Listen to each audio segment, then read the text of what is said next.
Hello, and welcome to the Wreckage of Myth Drannor. My name is Chris, and I'll be your Dungeon Master tonight, and I use they, them pronouns. We're thrilled to be streaming at twitch.tv/rolltogetherrpg. Well, how to describe the Wreckage of Myth Drannor? It's a love letter to computer RPGs of my childhood, including the Baldur's Gate series, the Pool of Radiance series, Neverwinter Nights, taking a specific location from Pool of Radiance and then putting a modern spin on it. So the ancient elven city of Myth Drannor has been lost to time many a time, and is so once again. And a group of unlikely heroes in this case will be heading there to try and uncover more secrets. I hope you enjoy the adventure. For those who are new to Dungeons & Dragons, everyone here is playing a fantasy character in a fantasy universe.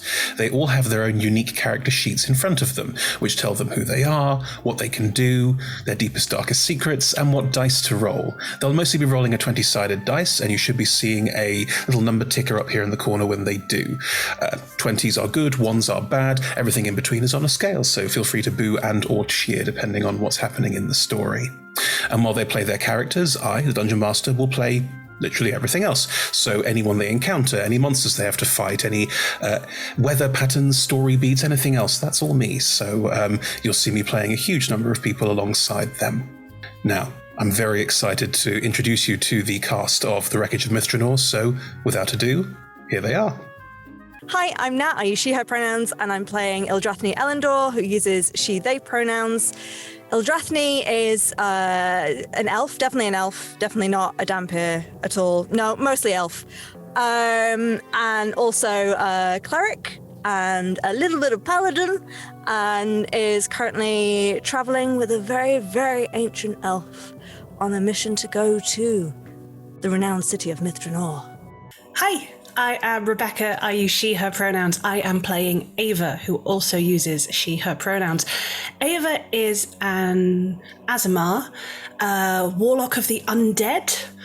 She currently has a dead patron, stolen powers, a massive vendetta with her god, and the Wand of Orcus sending demons after her, so that's all fine. Some people say that she's evil, and I've no idea why. She just has a lot going on. Hi there, I'm Nate. I use he, him pronouns, and I get played by G, who also uses he, him pronouns. And, I started off as a wizard, right? And then I hung about with some druids for a long time. And then that was when I became an artificer, sort of, for a bit. More like an apprentice, but then I didn't really finish my training. Most recently I made a warlock pact. And, I've been in some bands and stuff for a while as well. So I suppose you could say I'm kind of I like getting into a lot of different stuff. Hi, I'm Niall. I play Anton Rain. Both of us use he, him pronouns. Anton is a divination wizard and a little bit of fighter thrown in there. Once found out that he is a descendant of an ancient Netherese wizard, undead mummy, and is, not a descendant, but a clone, and is currently struggling with that whilst being a little bit obsessed with magic and mythlars. Hi, I'm Evie. I use she, her pronouns, and I'm playing Ephemera, who also uses she, her pronouns. Ephemera is a reborn druid of spores, and being reborn was killed, sacrificed to orcas at some point in the past, and through a wacky series of events is now traveling with her good pal Ava, totally not a terrifying angel person, with a wand of orcas being chased by demons. Life decisions have been made. Don't know if they're good. And there are all of our lovely players. Before we dive too deep into the story, a couple more AOB to go through. First, a word from our sponsors. We are delighted to be sponsored by HeroForge. HeroForge offers fully customizable tabletop minis with dozens of fantasy species and thousands of parts to choose from. You can see all of the minis that we designed for this stream in the overlay, and they animate when we enter the combat, so look out for that. HeroForge are fantastic, so do check out the Pro membership where you can get premium access to features ahead of time, and beta access to things, and all sorts of cool stuff that just makes your life a lot easier. And you can check them out at heroforge.com. We are delighted to be sponsored by Ultra Pro. They make accessories for D&D, Magic the Gathering, and more. My favourite part of their collection are their figurines of adorable power. Here is their gazer. They also make other things such as deck boxes if you play Magic the Gathering. You can find all of Ultra Pro stuff at ultrapro.com. Hey friends, check out our new sponsor, Phoenix Dice, for a carefully curated menagerie of click-clack math rocks for your delectation. Check out their entire selection at phoenixdice.com, and just so you know, Phoenix Dice are all about living gloriously in the worlds of tabletop games and sustainably in this one, which means their dice are working to be recycled, their packaging is recycled, the dice are made of sustainable materials. It's all great stuff. You should definitely get involved. You can also join us today in chat with a chance to be in a raffle and win some Phoenix Dice of your own. Just put !dice into chat and you'll be in with a chance to win. We are proud to be sponsored by Alchemy RPG. Reimagine your gaming experience with Alchemy. They're focused on creating immersive, cinematic experiences everywhere you interact with tabletop role-playing games. Playing a game, creating a world, streaming, watching live games, discovering new content. Look at all the cool stuff that they are doing there. You can use environmental motion art, scene-based music, seamless character management to run your games over the internet, with upcoming features including homebrew content, streaming overlays, and spectator mode. So go and check out alchemyrpg.com. We're delighted to be supported by Idle Champions of the Forgotten Realms, a Dungeons & Dragons strategy video game that brings together D&D characters from novels, adventures, and multiple live streams into a single grand adventure. Select your heroes and formation and battle through waves of monsters for free on PC, phone, PlayStation, Xbox, and Nintendo Switch. You can pop exclamation code into chat for a free Electrum chest. We are also supported by Warriors of Waterdeep. Take your team of warriors on a quest spanning the Forgotten Realms, all on your mobile. Power up your teams with items, work with your guild to defeat hordes of enemies, and test your mettle in the arena. And to make all of that work, you need gems! As we frequently say, the hunt for gems is real.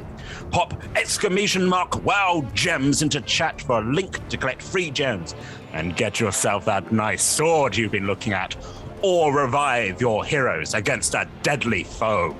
Download link !Warriors of Waterdeep in chat. We're delighted to be supported by Neverwinter. In Neverwinter, explore and defend one of the most beautiful cities from Dungeons & Dragons' Forgotten Realms campaign setting as it rises from the ashes of destruction. Epic stories, action combat, and classic role-playing await those heroes courageous enough to enter the fantastic world of Neverwinter. Neverwinter is completely free to play, so set yourself up an account today and pop !NW gift into chat for a link to a free gift. Check out our supporters at D&D Beyond, your guide to digital dirt and dirt. Make character sheets online, share them in a campaign, and track all of those tasty little stats in one easy place. You can use the Beyond app to track your characters on the go. You can also use their encounter tracker and archive monsters to run any smooth combat thing. You know what I'm saying. You're a DM. You've done this before. You know D&D Beyond is the place to go. You can also check out our character sheets with an ! characters in Twitch chat below. Check out our wonderful supporters, Elderwood Academy, who make beautiful bespoke gaming-themed gear, including hex chest dice boxes, spellbook deck boxes disguised as bespoke ancient arcane tomes, and scroll and codex dice tower and rolling tray pairings. Make your own with their online designer at elderwoodacademy.com. This stream will run for 3 hours, and there will be a roughly 5 to 10 minute break somewhere near the middle. We run shows on Monday, Tuesday, and Friday at 6 p.m. Greenwich Meridian / British Summertime, which is 10 a.m. Pacific Time, 1 p.m. Eastern Standard Time, 7 p.m. in mainland Europe, and 2 a.m. Tuesday morning in Japan and parts of Australia. On Mondays and Tuesdays, we run TTRPG streams for 3 hours. And on Fridays, we run our talk show, Talk Together, for 1 hour. Our TTRPG streams can be one-shots, 4, 6, 8, or 12 weeks long. You can always find our latest schedule at twitch.tv/rolltogetherrpg/ schedule. We are Roll Together RPG on all socials, so find us on Twitter, Instagram, Facebook, and even TikTok. Links in chat. Thank you to our D20 Club on Patreon. You can find a link in chat. Help us make our shows from just £1, $1, or $1 gold piece, and unlock more tiers by joining. Our D20 Club are fab. They've created a fan Discord for us. They've also made a wiki page for Roll Together. You can find that at rolltogether.fandom.com. Welcome to our podcast listeners. If you also would like to listen to us via podcast, you can search Roll Together RPG on your favourite podcast provider. If we're not there, let us know and we will add ourselves to that list. Finally, we play with a diverse group of players who play a diverse set of characters with wide-ranging sexual and gender identities. Our tables are trans and GNC positive, and we encourage and champion trans and GNC players and characters in our games. The DM and players may portray characters that are of a different gender to their own, and while we aim to avoid misgendering, we do acknowledge that it does sometimes happen, and have a company policy in place for correction should the need arise. If you think we've missed anything, please let us know. You can drop us an email at rolltogetherrpg@gmail.com or just pop something into chat. We're always open to hearing about how we can do things better. We use the TTRPG Safety Toolkit as part of play. If you put !safety into chat right now, there'll be a link to it, or you can ask us about it on any of our social medias. We're happy to share it. It is created by Lauren Bryant and Kiana Shaw, and is an absolutely excellent way to play safely at your tables, and we couldn't recommend it more. If you pop !safety into chat as well, you'll also see a link to content warnings. This campaign does sometimes stray into the dark, especially party PvP, party and party conflict. So do check that out and see if there's anything there you'd like to avoid. Anyway, without further ado, here's the intro.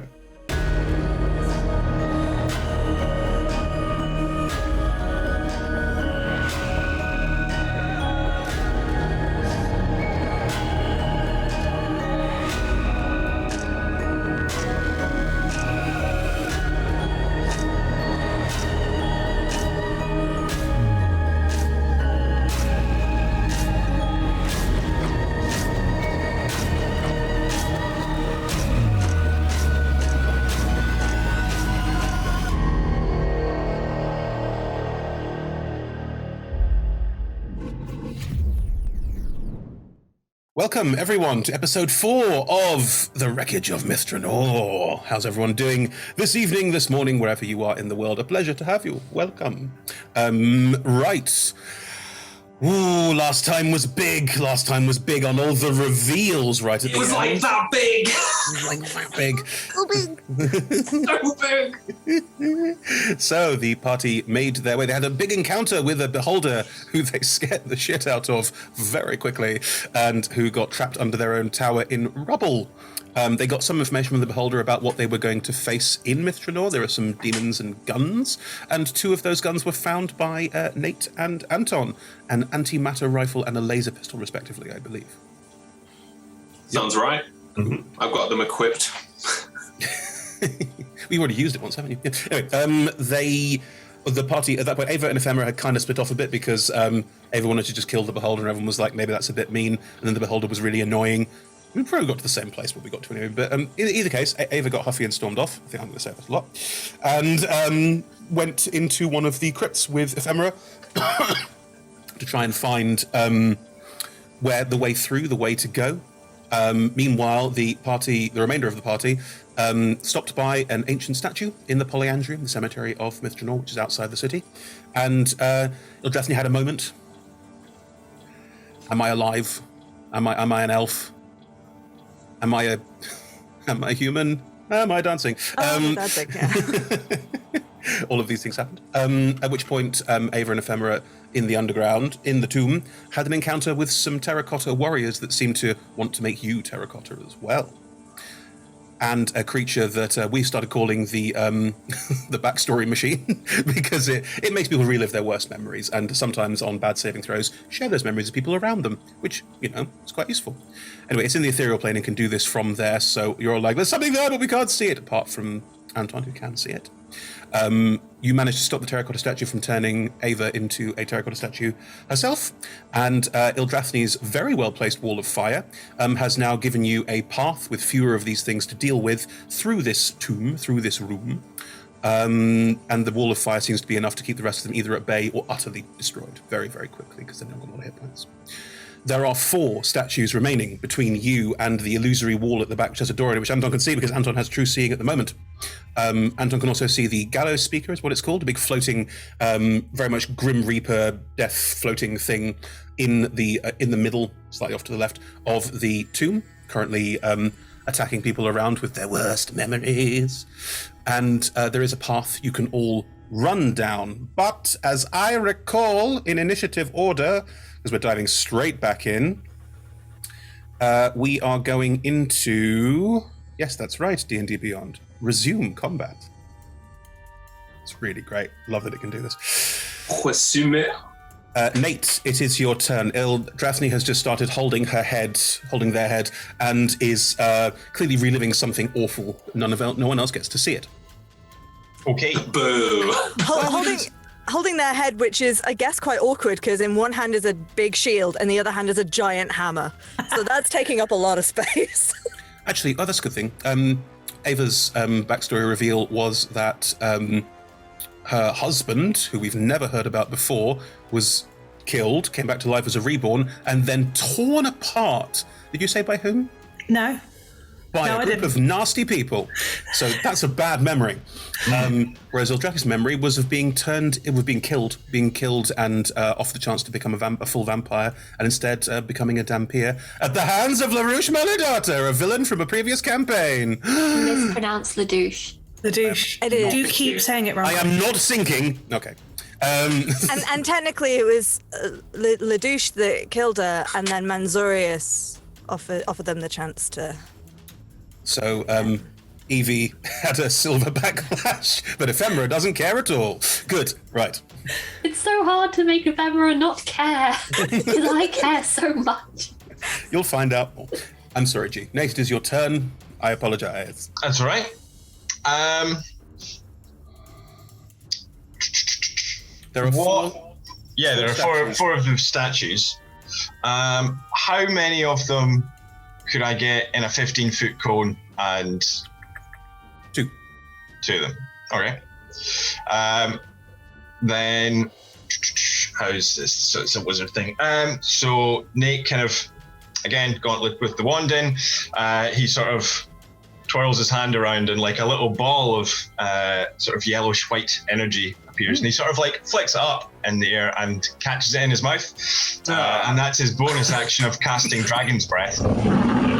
And then attacks with the Dragon's Breath. What kind of breath is it? I'm gonna say it's. We had fire seem to do damage to them before, didn't it? Sure. Yeah. Yeah. So it's a fire. Yeah, great. Cool. And they have to make a dex save. Oh, they're so good at that. These fucking stone things. Oh, I rolled a 16, but that's a 13. Oh, and I rolled a nat 1, so that's a -2. Cool. Okay. So then, in that case, they both take 22 points of damage. 2 of them crumble as well. The fire is super effective against terracotta, and the clay cracks and breaks, and it falls into shards. And once it falls into shards, there's like pieces of humanoid, but it doesn't keep moving. It's now just a broken statue, forever stuck in its slightly arms outstretched position. 2 of them, the 2 closest ones, are now down as well. The path in front of you, there's about 15 foot clear, and then there's 2 more of them before the illusory wall at the back. Right. And there's still the gallows speaker. Anton, you can see it. And it's ethereal. It's in the ethereal plane. I'm going to use a free action to freak the fuck out. How does that look like? Some top-notch acting there now. Well done. Thank you. And then I'll pull out I'll put my hand into my bag of holding and pull out a wand of magic missiles. Force damage does affect the ethereal plane. Yes.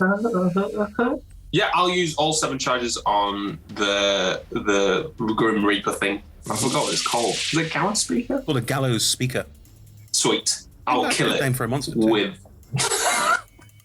The backstory machine. I will kill the backstory machine, reducing our chances of any traumatic memories. How many D4s is it for? Did you cast it effectively at 9th 7? level? No, you cast it at 7 charges, so 8. 8th. All right, level. it's 3 at first, so... I'm going to roll just to check. Nope, so it's not destroyed either. 1, 2, 3, 4, 5, 6, 7, 8. It's 11. Oh, Lord. 1, 2, 3, 4, 5, 6, 7. So I need to roll 4 more after this. So it's 11d4 plus 11. Okay, cool.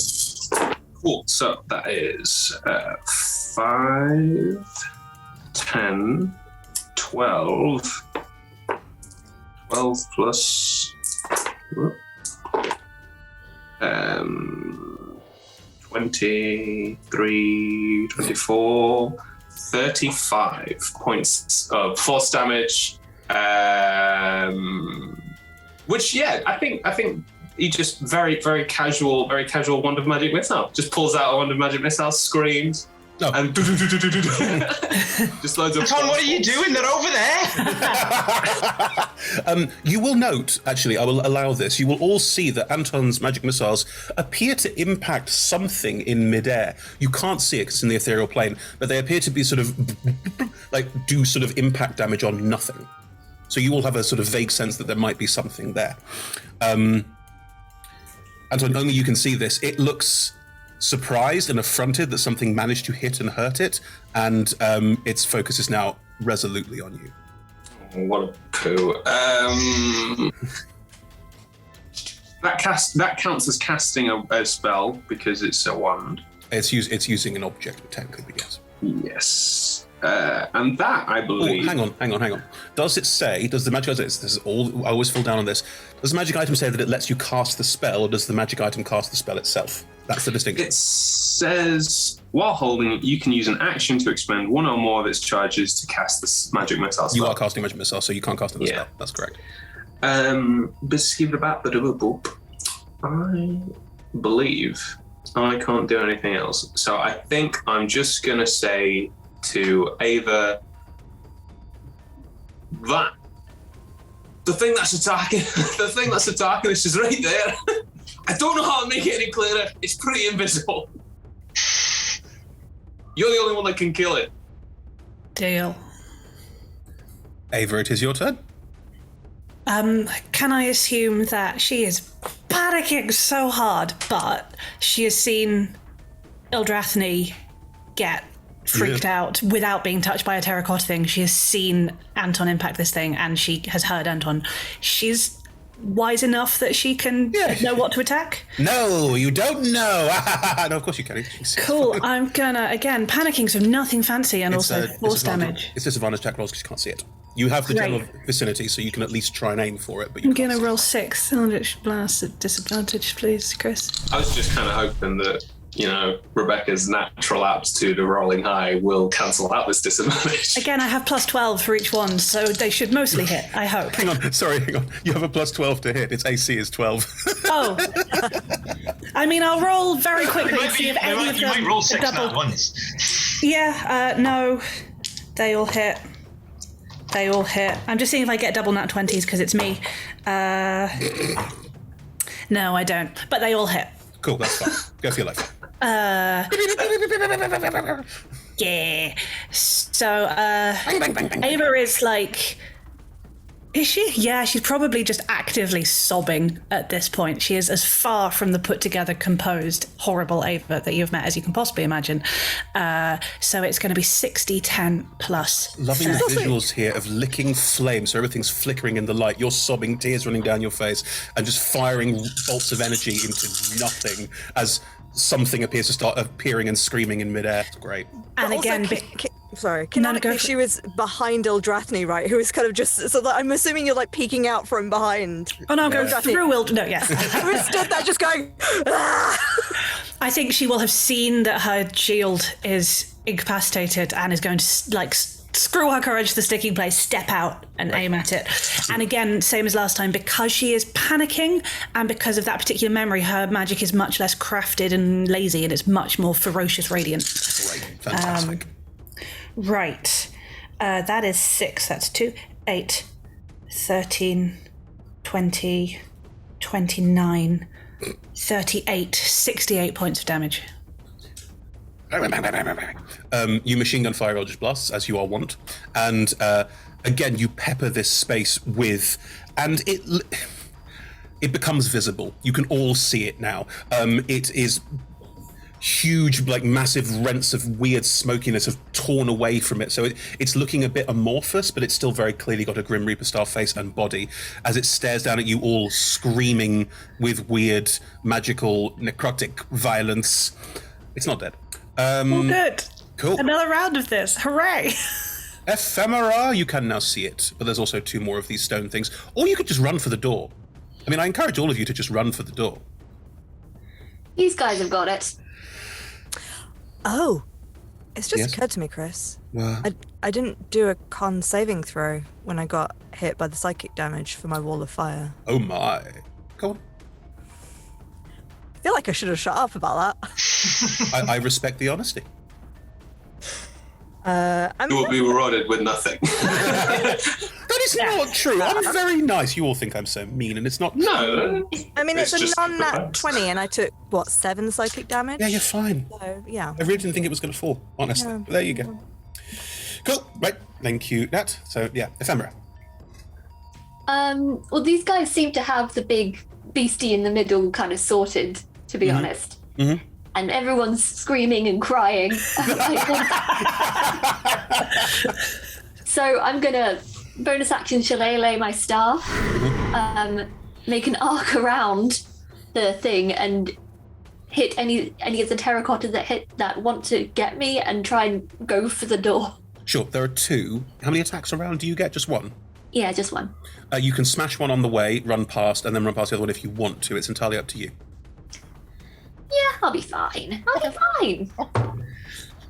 That is a 15 to hit. You impact one with the shillelagh as you run past it, but it just doesn't do any damage at all. They're made of terracotta, which is famously good against being smashed. I tried. Are you going to run past both of them? Yeah, why not? I just want to be away from people crying. They both grab at you. I will just let you all know behind the curtain a bit because I think it's such a cool monster design idea. They have advantage on attacks of opportunity to try and stop people and slow them down. Cool. Very clever. Non-nat 20 to hit you on the first one, Evie. Yep. Woof. Yep. A woof. Make a con saving throw, please. Okay. Ooh, 19? Yeah, you're fine.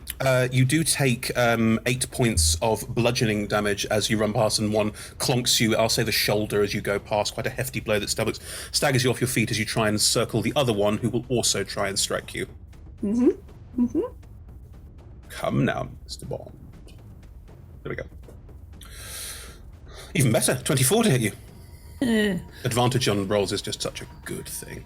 Another con save, please, Evie. Okay. Come on, dice, don't fail me now. You did not fail me. That's 18. Yeah, you're fine. But you take another 13 points of bludgeoning damage as well. The next one manages to clonk you on the back of the neck as you stagger forward, almost dropping you to your knees, but you manage to run past. Are you just running for the back wall? Where, cool. As you run towards the back wall, you disappear through a wall. From everyone else's perspective, you have run through a stone wall. I'll describe where you are in a minute, if that's okay. You just stagger into somewhere. Absolutely. Thank you. Good. Ildrathni.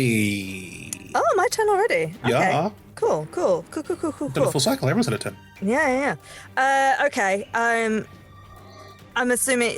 Well, am I still in this psychic mental image? No. Okay. I mean, you still feel dreadful. Oh yeah. But I'm not gonna. There's no in-game effect. That's just me telling you as a DM. You feel like this has ruined your day. And Oh, boo. Oh, boo.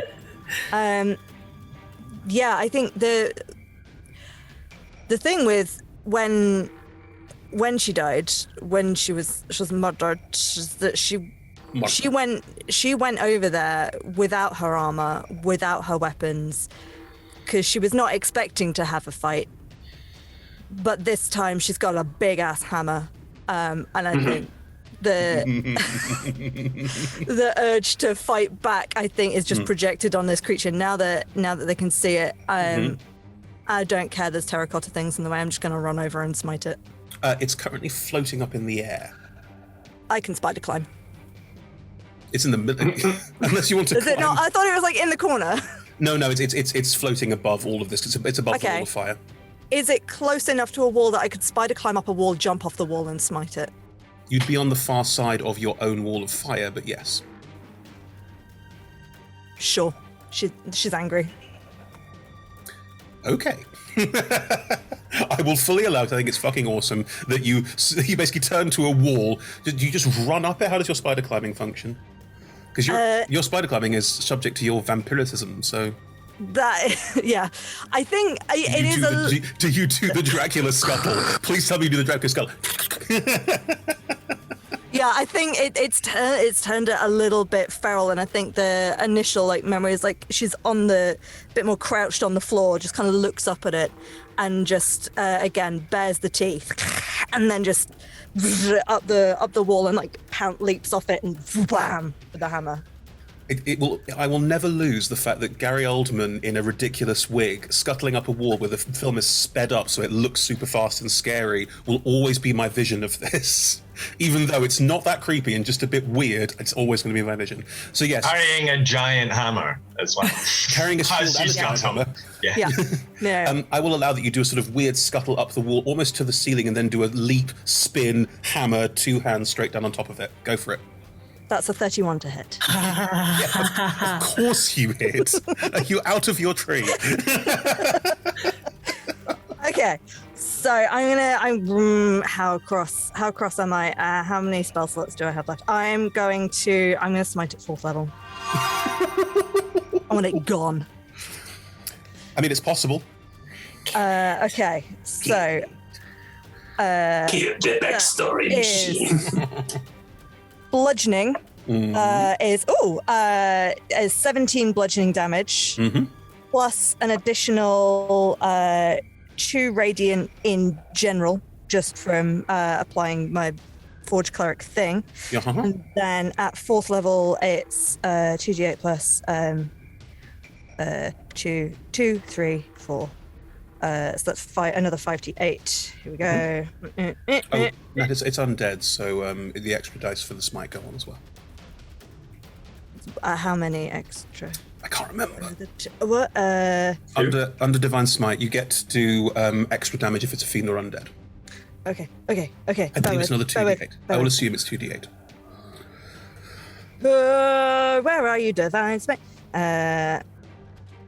Plus 1d8 against undead or fiend. Well, there you go. So that's 68. Just for everyone's benefit, that's 6d8, not 68, although it might end up being 68. So it's already 19, but just give me the extra. It's only another 20.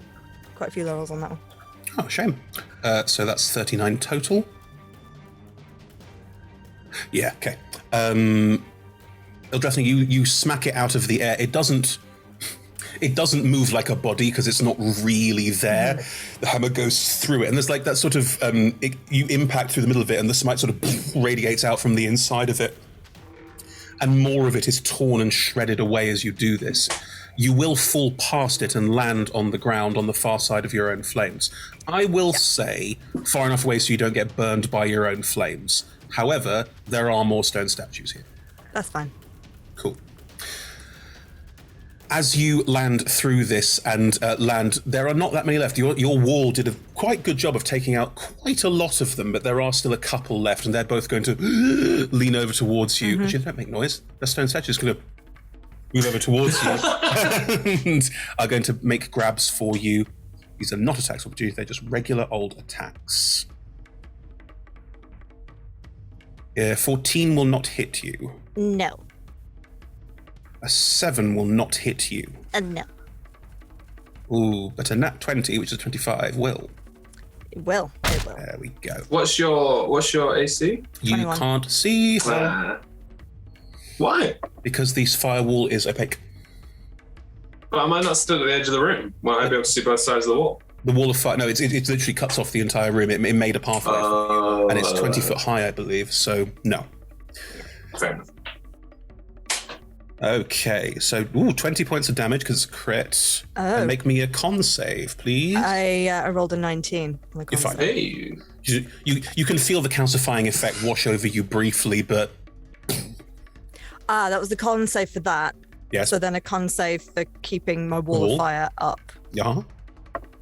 That's better. That's a 22. Yeah, so that's less than the 20 damage. So that's Yeah. good. It's not 20 damage, it's half damage, so it's less than the 10. Yeah, you're totally fine. You're probably never going to fail one unless something goes horribly wrong. Good. Right. Splendid. The cursed have gone.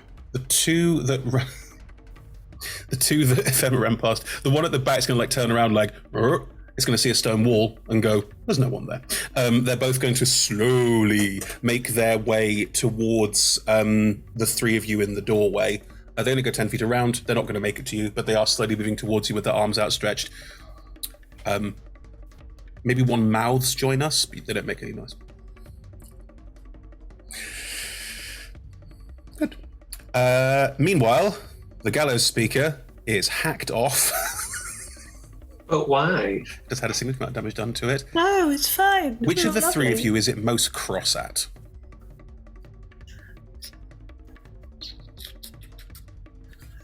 You all have really good reason to be seriously cross at it. I don't know. Roll the d6. Yeah. Is it's anyone, the only fair just is anyone's way. face looking particularly smackable? I don't know. Always. Have you met Ava? All three of you, that really isn't. Yeah. I'm going to roll a d6. Fine. See all three of them hello. Hello. Would you like to hit me? It's Ava. It is going to reach out to you. Make a wisdom saving throw, please. I can do wisdom. I know you can do wisdom. I shouldn't say things like that. It's your dice rolls. I mean... Mm-hmm. Go on. Oh. There was another 2, so that was 11 total. Finally. Oh no. Oh no. You can all see it now, and you will see it. You've not seen it do the attack before. It reaches what's left of a hand. It's mostly smoke now. It reaches what's left of a hand out towards Ava, and you can see tendrils of smoke just fly out of it and fly into Ava's head. It does this, and then it will fuck off because it doesn't want to get killed by you horrible people. It will go slightly more translucent and ethereal and just pass through the floor above it and disappear. Ava. Yes, Chris? That memory rises unbidden again. No, it doesn't. It doesn't, Chris, though, does it? Well, it does, because you failed the save. So that's 25 points of psychic damage. Okay. To 3. Perfect. Ildrathni, Anton, Nate. You all see the same vision. No. You see a humanoid man who you don't know. You see an undead version of that humanoid man who you don't know being torn limb from limb by... How far is it fair? How fair is it for me to go? How far? What can you visibly see people? I think Ava remembers every detail crystal clear. Also, for don't know, it's worth saying that you may have seen this man's face under Ava's face in the last fight. The new form of dread, yes. You see priests of Kelemvor, who you would normally associate with being basically okay, but really hate undead. Literally tearing this humanoid, this reborn, to pieces. And not we're just going to nope, pull the arm off, viscerally and violently, almost in a religious context, tearing this person to pieces because it is the right thing to do. They all look like this is the right thing to do. And you can hear Ava screaming. That might be Ava screaming right now. It might be Ava screaming in her memory. You're not sure. They're both happening at the same time. You also all take 16 points of psychic damage from that. Woof. As well, again? No, just 3 others. But the gallows speaker has gone. It has floated up into the ceiling and it has vanished. There are still some of the statues there, but it has effed off before it dies because it doesn't want to. Nate, you just saw this. It is your turn. Cool. I mean, yeah, it takes a second to... Oh, fuck, right. It's gone. And then he remembers. I think he sees it's gone, and then he spots the other... Yeah, turns to look at the other 2 statues. You can still see 2 of them. On Eldrathni's side, there are 3, and they're all still moving. The Gallows Speaker wasn't, controlling them. Yeah. But the Wall of Fire means you can't see each other's. Yeah. So, yeah, no, I think at this point he just goes for the 2 that are in front of him. Yes. With the Dragon's Breath. Oh, it's a bonus action. Yeah, oh, no, it's not a bonus action. It's a bonus action to cast, it's an action to use. Yeah, it's an action to use. So, yeah, he uses his Dragon's Breath again on the 2 of them. Let's have these dog shit dex saves. That's a 5. Oh, wow. I rolled a nat 20, but it's still a 15. No, sorry, I can't do math. 17. I mean, it's an 18 save. So. Go on, do the damage. You'll probably take them out then. 27 damage. Both of them just collapse as you breathe out another cone of fire. You probably have to step forward a bit to hit both of them because they're slightly further into the room. But your side of the room, the 3 of you, is now bereft of stone statues, and you can run straight for the wall that Ephemera vanished behind. Just checking. Yeah. I can do. Oh. I will probably move out into the room. Actually, yeah, I would go and find the space in the wall. I'd probably put my arm through it, but I'm not actually. You know how to pass through it. Cool. You run up to the wall and you can find that there is a part of the stone wall that is just an illusion. It's not actually there. Unlike illusions that you've encountered before, passing your hand through it or passing through it doesn't make it become... Normally illusions, if you work out they're an illusion, become obviously illusions. This one doesn't. It appears to have a very static purpose and solidity, which is quite rare. So he just goes over and hand through the wall. He's like, oh, that's clever. I like that. No, they don't make any noise. Bonk, bonk in the background. Definitely getting punched. Cool. Right. Thank you, Nate. Anton. Woof. Okay. There's a massive wall of fire between us and Eldrathni, isn't there? Yes, there is. And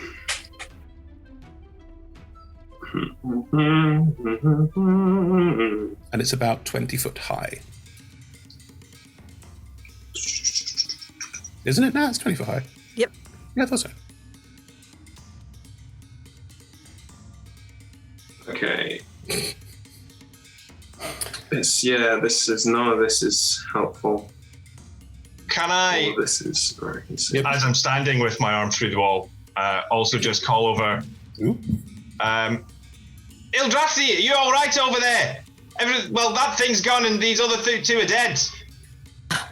I'm fine. If it's gone, go. I'll catch up with you. Okay. Now, just because you may not know, you can drop a concentration spell out of turn whenever you want. It's a free action, yeah. Right. If you wanted to, but you don't have to. I want to make sure everyone can get through first, though. Oh.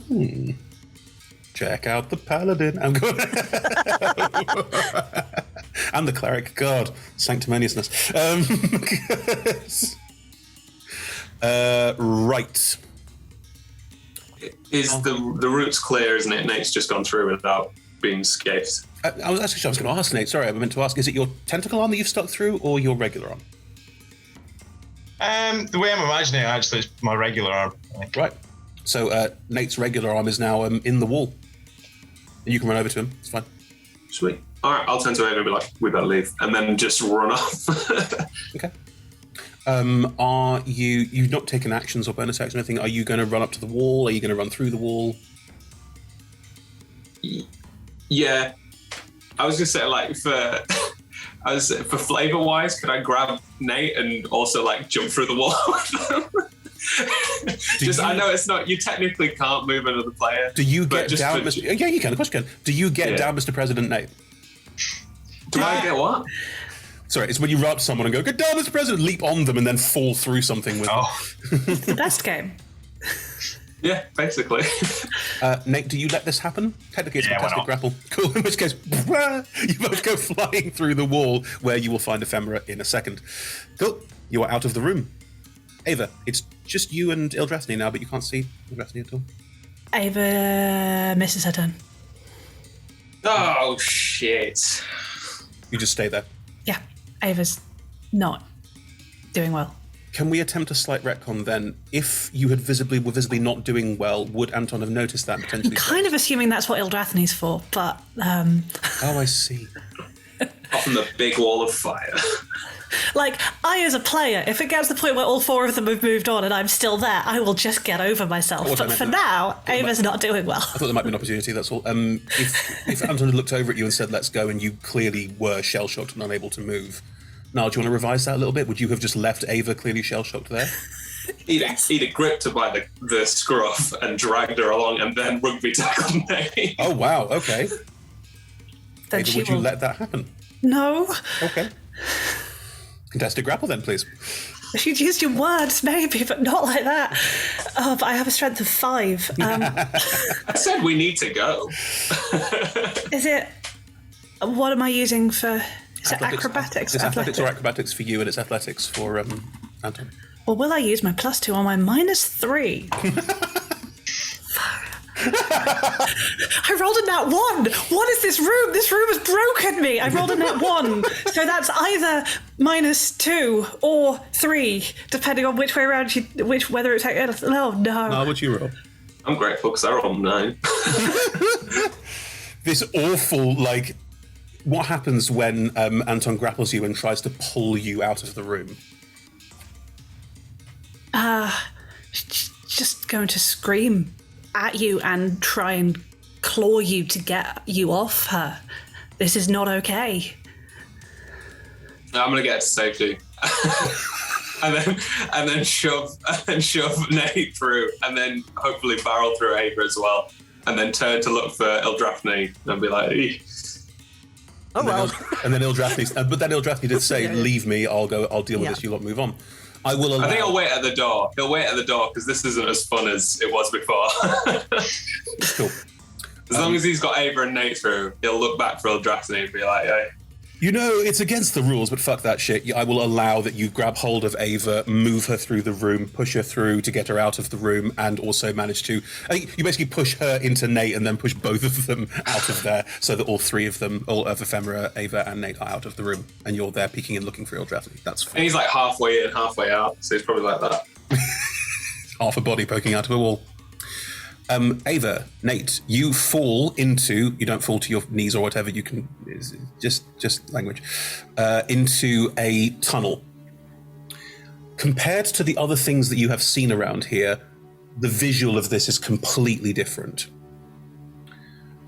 It has an almost what we would describe as an underground tunnel feel. Not the nice clean bits where people go, but the tunnels themselves where the trains go. There are no tracks. But there's a lot of very old, very dusty, very rusty metal pieces that appear to be doing some kind of machinery with a pipe that fills about a quarter of the tunnel and goes alongside the wall that appears to be dormant. You can't see any magic flowing through it at all, but it has sort of strange, almost plasticated bits that look like there should be light coming from the inside, but there isn't. It is pitch black. All three of you have some form of dark vision at the moment, don't you? So, Ephemera, you cast dark vision on yourself, didn't you? Yes, I did. You're there as well, sorry. No, I'm not. Because as soon as I go through, I dash and I just keep going. I'm running away. Oh, wow. You can't dash as a bonus action. No, but... Well, you attacked on your turn, so this is now your turn. We'll get to it. Yeah. So you, all three of you can see this. It's pitch black, and the tunnel seems to go to the left and to the right. You can't tell which way is the obvious way to go. And you two see Ephemera on your turn, moving and dashing. Which way are you headed? Let's go right. Sure. You dash it to the right. You can see Ephemera, because Ephemera's moved 60 feet, running off into the darkness, because she's nearing the edge of both of your dark visions. I think Tritons have dark vision, don't they, G? Yeah. And Asimar do. So yes, you can see to the right, Ephemera's just running, about to run out of your field of vision. Any bonus actions, Evie? Bonus actions. What can I do as a bonus action? Not Cry, very mainly. much. Actually, that's a good point. Ephemera, while you run, what's the expression on your face? If you looked back and saw the other two fall out of the wall, what would your expression be? It is fear. Great. And just for me, because I want this to happen, you two see Ephemera's face full of fear, look back at the two of you, and then vanish just into the darkness. She's only 5 feet out of your range, but the visual's cool. Good. Before we move on, just because my turn has changed a little, because that happened instead. Yeah, that's fine. When we get through the wall, Ava is just going to back up again, find a wall to put her back against. I think at this point she's forgotten that she can do magic. She is going to get her dagger and just like have it ready to defend herself from all the people she's pretty sure are coming to kill her. Yeah, totally fine. You are back against the wall. Is it okay to say breathing quite heavily? Oh, she is an absolute wreck. She is, I mean, if phrasing is okay to you, she's having a full-on panic attack. Totally fine. But the only person there to experience that is Nate. Oh, good. And Anton's back half. Sorry, I should have mentioned. And my butt. And Anton's butt. Great. Ildrathni, it is your turn. We're still in initiative because there are still stone cursed, although I've slightly refavored them, to deal with. What would you like to do? There are 3 of them around you and your wall of fire is licking at your heels. I am resistant to fire. I'm just going to turn around and walk through the wall. I'll remind you that they get... I, the DM, am going to remind you, Natalie, not Ildrathni, they get advantage on attacks of opportunity. But does it stop my movement if they hit me? Only if you fail the con save and become restrained. But what if you disengage? Oh yeah, I can do that. I'm going to disengage and walk through the wall. It's an action. Using your action to disengage, you sort of shield up, hammer up, back into the wall of fire and back up past them. You're only resistant, so you will take some damage from your own wall of fire. Yeah, so it's 5d8.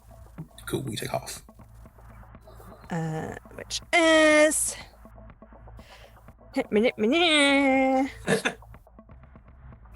Oh, why did you roll over a 1 to a 7? Ugh. So that's 25, half down to 13, 12. 12, round down. Fine. You take 12 points of fire damage as you walk back through your own wall. Right. You can now leave through the same way that everyone else has left, and you know where it is. You saw them go. I think you saw... Where's Nezeril? Nezeril was hanging back in the corridor, watching all of this happen, unsure of what to do. Seeing you back through the wall of fire will come and join you and go with you through the door if you let them. Yeah, absolutely. That was her priority, is like, in all of this, make sure that they're okay. And then it's going to start. In fact, roll me an insight check. An insight, you say? Yeah, it's for free. Pretty insightful. I know. That is a 27. As you step back into the corridor to go and get them, they are looking at the mural around, which I mentioned to the other players, but Ildrathni may not have seen in much detail. Looking at the mural, you can see, as described, a beautiful, very dusty, very old, broken in places, but still hauntingly pretty, description and visualization of the death and rebirth of the elven soul. They are looking at the wall, and they're upset. Not angry, not sad, but... disappointed. No, not even disappointed. Haunted. Mm-hmm. They appear to be in somewhat reverie, like you've seen them before, where they're just kind of out of it, and they're just looking at the figures on the wall. Your insight roll's an 18, right? On the dice, but it was a 27. 27, okay, fine. They are looking with particular discomfort, distrust, worry, confusion at the representation of Corellin. Okay, I'm just gonna pin that for later. Hand on the shoulder. Come along now. We need to leave. All right. Sorry, was something happening? I got distracted. let's find the others. All right. Come on! From the other side of the wall. They are quite slow, but together you can move at some pace. We'll do a sort of half glance back over my shoulder. Does the depiction of Corellin look unusual to me, or does it look as expected? It looks exactly like you would expect a vision of Corellin to look like. It has all of the similar Corellinite features, everything you would expect of it. This isn't special. This isn't like, oh, the tunnel holds a secret about Corellin. No, this looks like a very standard elfin tomb. Yeah. You roll a D100, not me. Oh. The spec to be 100. 39. Nothing happens. Okay. But it could have done. Okay. You and Nezril can make your way to Anton's upper torso. Through here, yes? I think so, eh? The others on the other side. I believe so. Cool. In the meantime, Ava's back against the wall. Nate, you're there with Ava, and Ephemera's just run off into the darkness. What are we doing? Yeah, we have initiative. Yeah. Initiative's done. So I think with Nate being the only one there, he has... How wide's the corridor? This corridor, it's about 20 foot wide, but a good 5 to 10 feet of it is taken up by this conduit on the far side. So it's clearly taking up room, and it makes the tunnel a sort of weird shape, because it's like a sort of circle with a big bit cut out of it, because that's taking up space. I would say you go by 15 feet of free movement-ish. Some of it is like semi under this conduit and would be a bit grim. Yeah. In fact, the whole place is a bit grim. It's you know that tube grime? I don't know if you've all... I don't know if you've spent time in the tube tunnels that aren't the sort of public access tube tunnels. No? They're dark and they're dusty, but because thousands upon thousands of people sweat in the tube every day, they're also moist, so that dust becomes caked and thick, and it sort of sits on stuff like a mud stain, or even worse. And once it's done that, and once the moisture goes away, it stays. So it's a bit like when you touch a car engine and it just leaves all that sort of grime on you. You're all starting to get begrimed by just spending time in the space. It is grim. Okay. So Nate, it's not narrow enough. I was going to say he backs up against the other wall. Not quite, but he kind of stands in front of Ava and he's looking straight in her eye. He's like, it's gone now. And like, he's clearly trying to be like solid and like calm, but his voice is shaking still. Like he was clearly affected by what he saw. He's like, it's gone now. You're safe here. And he looks down the corridor where Ephemera's gone. He's like, I'm going after her, right? And just pegs it after Ephemera. So I think he would use his movement. How far ahead is Ephemera at this point? Hold that, folks. We're out of initiative to worry about using movement and stuff. Of course. Sorry. Yeah. As you are standing in front of Ava and saying this, Ava, how do you react? Was Nate? Did Nate do that tone of voice, that trying to be calm but quite shouty? Not shouty. No, that's just me. Loud. No, I don't think so. Were you trying to be like? He's trying to be calm, but his voice is shaking, so he's not shouting. Okay.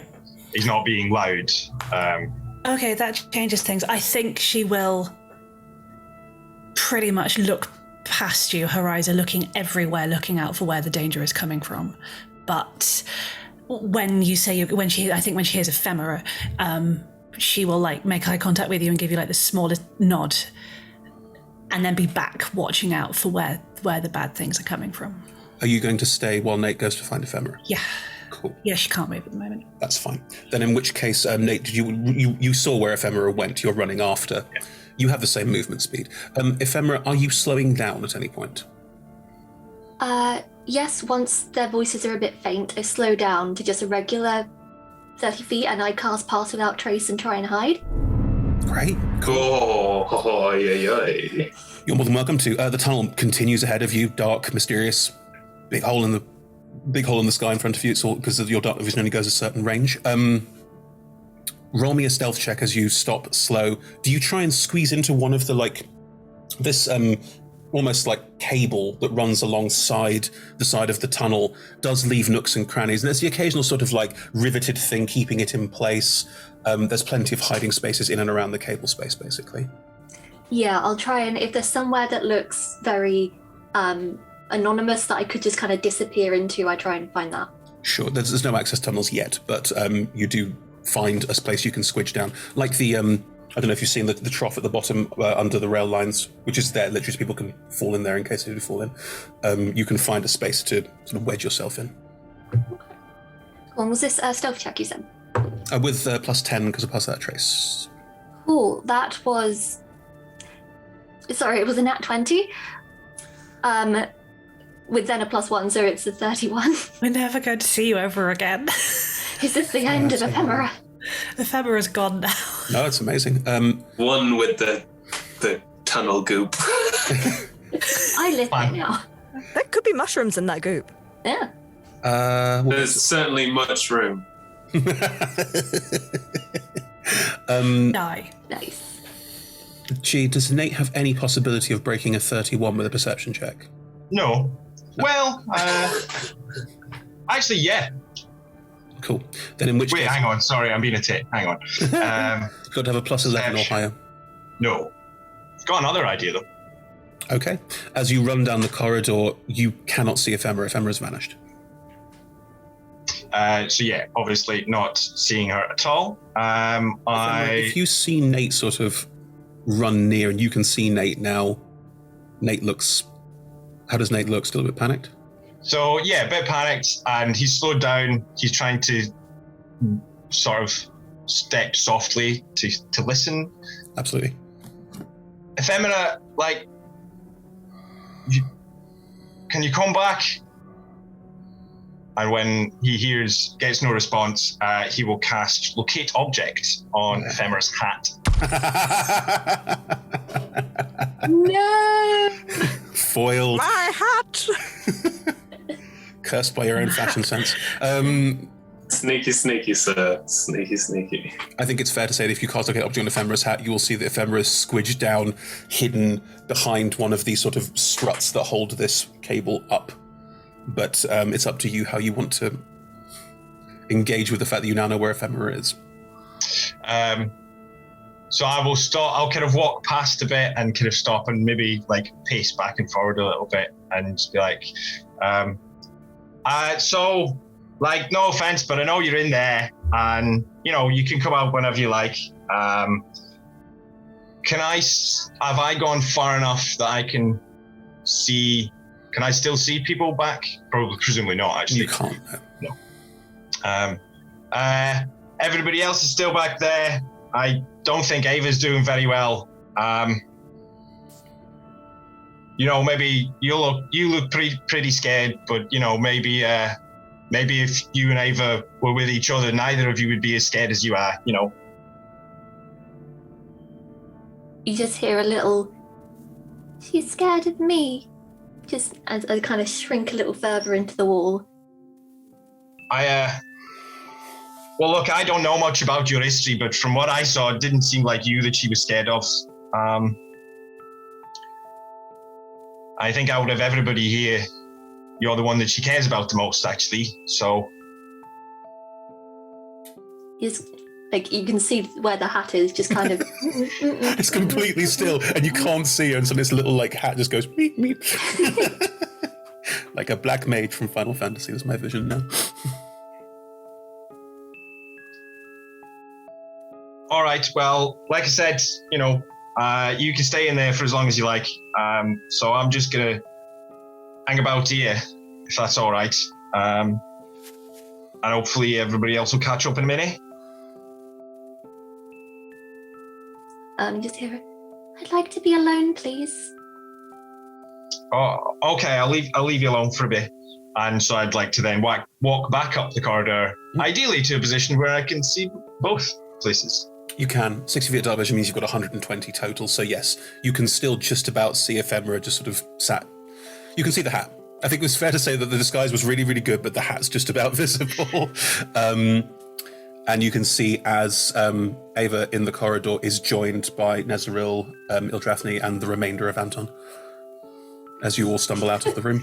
Sorry, the remainder of Anton. The remaining 3 terracotta creatures, have I heard them try to follow me into the wall and break up, or have I heard anything? You've not heard. They wouldn't willingly destroy themselves. Yeah. In the same vein, you saw earlier that they can't work out where the wall is. Sure. They can't work out where the exit is. I didn't see that. I was the other side of the wall when that happened. In which case, if you run through and poke your head through, you'll hear them move around a bit. Yeah, you also are half in, half out. Your upper half sees that they're not passing through the wall. You hear some movement, but they're not trying to get through the wall. And then I'm going to maintain concentration on the wall of fire for the moment until we move away. Yeah. Just going to spot Ava and just sit down next to her. Just sit. Cool. Also, looking a little bit out of it. Anton? I think, he's gonna pull his head back in, watch Eldrathni do a double check, watch Eldrathni spot Ava, see Ava on the ground with a knife, and then Eldrathni sit next to her. And he's gonna put his hands on his hips, just sort of take a deep breath in, deep breath out, look at them both, and then sit at the wall opposite them both and be like, so, I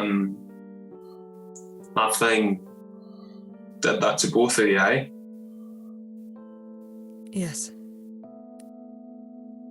Did the rest of you see what I saw? Yeah. But I'm gonna let you both know now that's not real. And just looks at them both. It's just messing with you. We can take time, take a minute out. I think, and he's going to pop his dark vision goggles on and just sort of look down the tunnel, see Nate. Nate's just there, loitering. He's going to give him a thumbs up.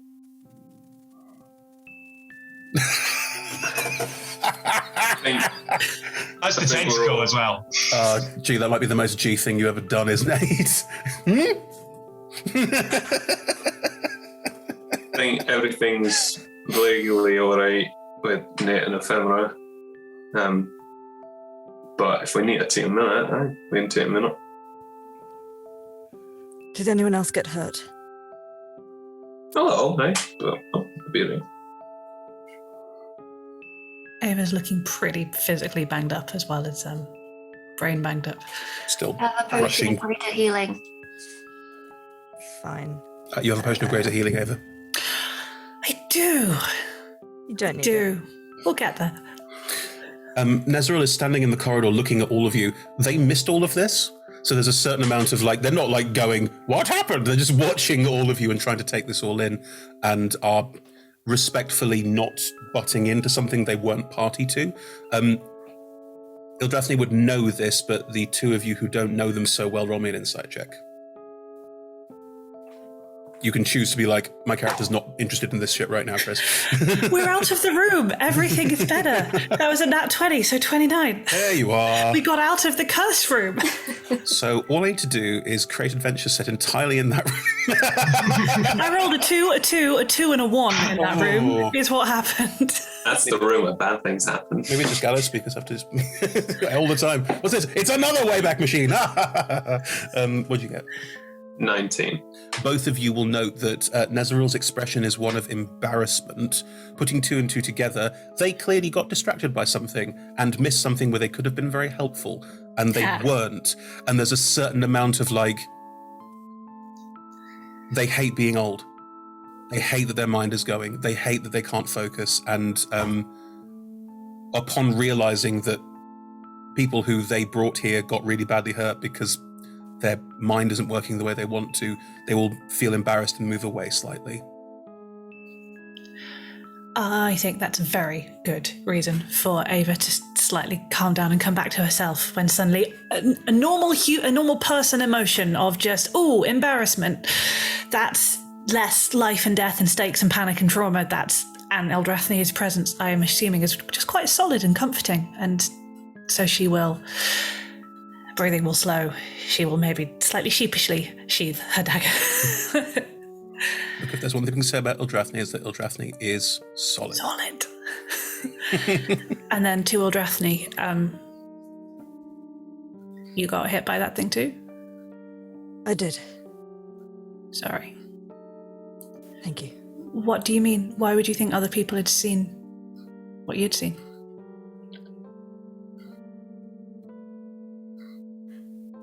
May I touch your shoulder? Uh-huh. I'm going to healing... not healing word. Cure wounds. I'm going to cure wounds on Ava. At... third level. Mm-hmm.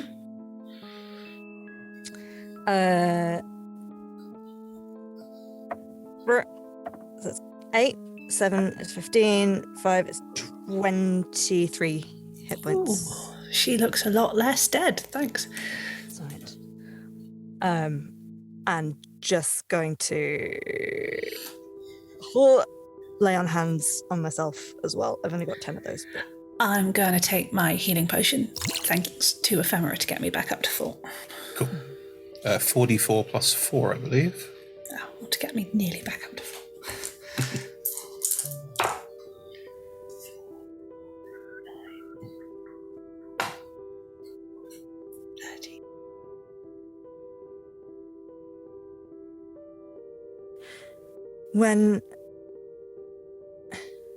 When we meditate as elves,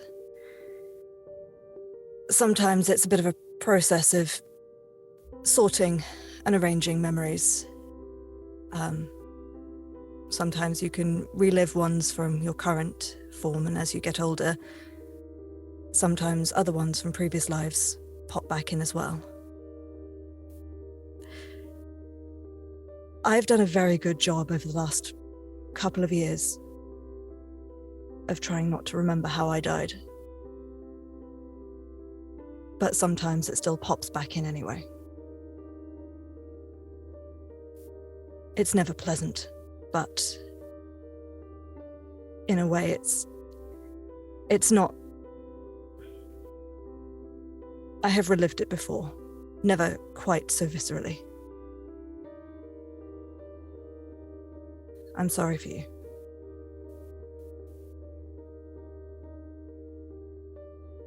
If that's a process you're not used to. You didn't answer my question. Why were you concerned other people might have seen what you saw? I didn't see anyone else's. No.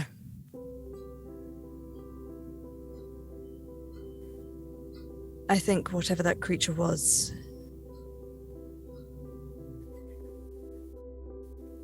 projected what it was that you saw.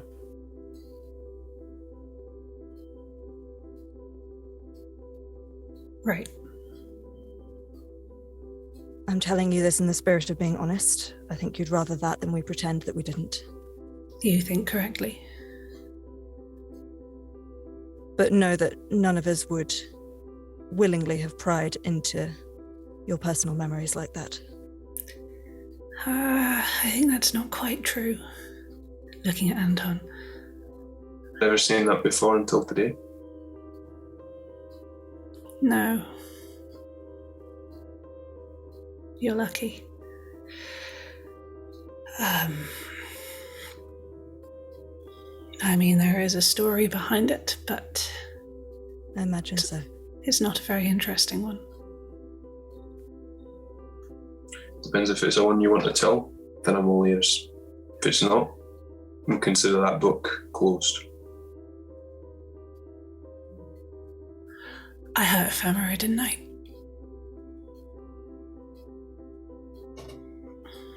Then I think I owe her an explanation. Ava will get up, and it is like watching someone put a mask on. As she pushes herself away from the wall, her posture straightens, her face hardens, all of that poise and control comes back. You can see it is an effort, but she seems to grow 10 years worth of armor in the couple of seconds it takes to stand up, and the shutters come down over her eyes again. And she'll head up towards Nate. Ephemera. Nate, as you approach, will just kind of nod over in the direction of Ephemera's hat. I think Ava will get to about 30 feet away from the hat and then just wait. Fem? And if possible, shrinks back a little bit further. The hat pulls back. I'm gonna come over, if that's okay. Are you sure? Yeah. The hat nods. Head over and just sit cross-legged, maybe 5 feet away from the blur that becomes Ephemera. Are you alright? Yes? Are you alright? No, because I scared you and I pushed you. And that was wrong. And I am sorry.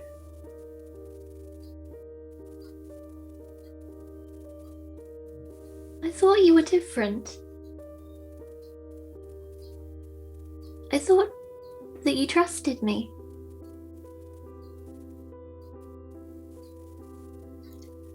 Will it mean anything if I say that I do? No. Then I owe you a story. Will you listen? Will you hear me out? I do love your stories. You won't love this one.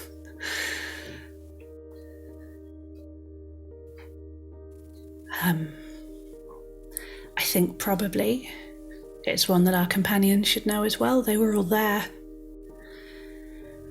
And whilst sharing is weakness, I think I'd rather they knew than they tried their hardest to find out by themselves. And also Anton did help me. Is it fair to assume that Eldrathni and Anton have walked up to sort of join Nate but not got any closer? Yeah, pretending not to hear that conversation. Instantly, the wall of fire only lasts a minute, actually, so that's gone. That's but fine. I'm assuming we're now being quiet enough. They can't come through the illusion. They have no idea where it is. Fine.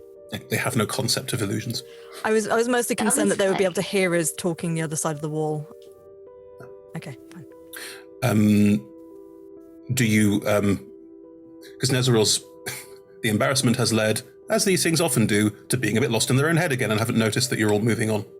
I was going to say Anton would actually, because he picked up on the embarrassment, he'd probably have if he'd have been watching Nezeral when Ava left, and when we were all going, it'd probably been like, Nezeral, would you mind reminding me about, and just engaging them in conversation that doesn't pertain to, come on, we need to go over there. It's more of a, do you remind me about that elven magic theory about the fact that you're watching the weave takes place is what makes you, in touch with it.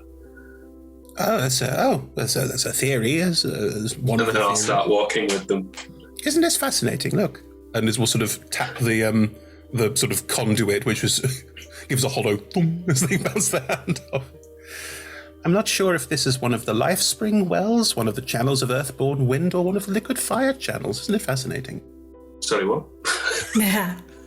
Oh, the dwarves. The dwarves made all of this for Myth Drannor. It meant that the city had artificial light, water, and air, if necessary.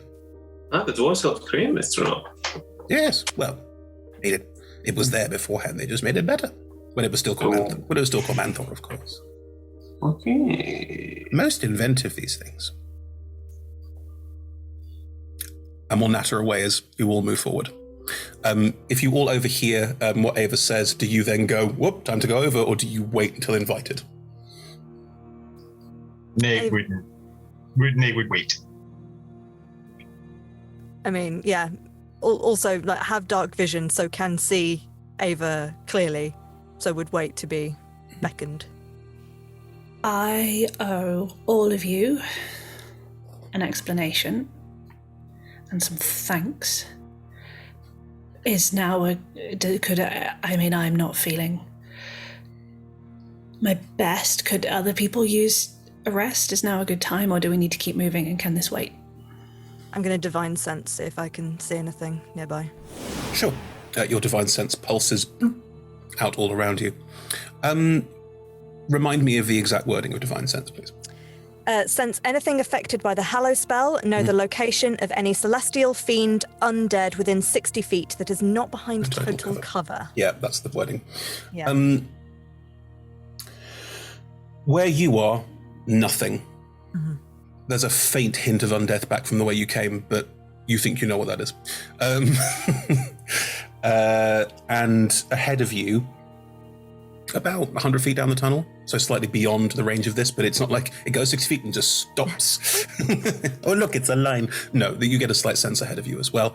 You are almost blinded by the energy coming down this tunnel about 100 feet ahead of you. It is more than you've ever experienced. Interweave, celestial, undead, fiendish, everything. It is blinding and a lot, and you just, and then it's gone because you turn it off. Yeah. I think, we'll sort of sit down heavily and be like, so we should rest then? Is that? Yeah. I think, unsafe as this feels, this may be the safest place in the near vicinity. I have been saving my magic for getting us through the shield. Will take a lot of my ability, so I can keep watch if people would like. So, interesting thing we found out about the shield is that there are actually places down here that the shield is at its weakest, and apparently where it overlays and there's openings. So hopefully it won't take too much of your magic. That's what the beholder told us anyway. Fascinating. Probably some interaction between the dwarven conduits. I'll have a think on this. You're very helpful. Thank you. They will just sort of wander off doing just thinking in their head about how all these things interact with each other. I think Anton's also like just in the corner of his eye. He's got his goggles on, so you can't see it, but he's also like, conduits. I wonder how that works. We'll get a firm prod.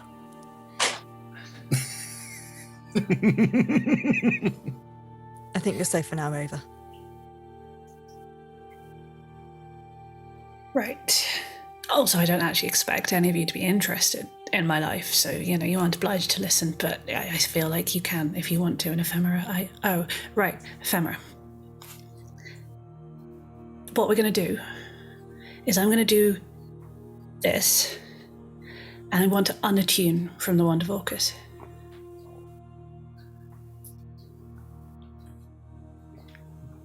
What? Oh boy. Okay, give me a sec. Why do you do this to me? Good. Because you gave us very strict instructions for the mood of this campaign, Chris. You're not wrong. That's Chris's. I didn't expect you to do that now, face. Yeah.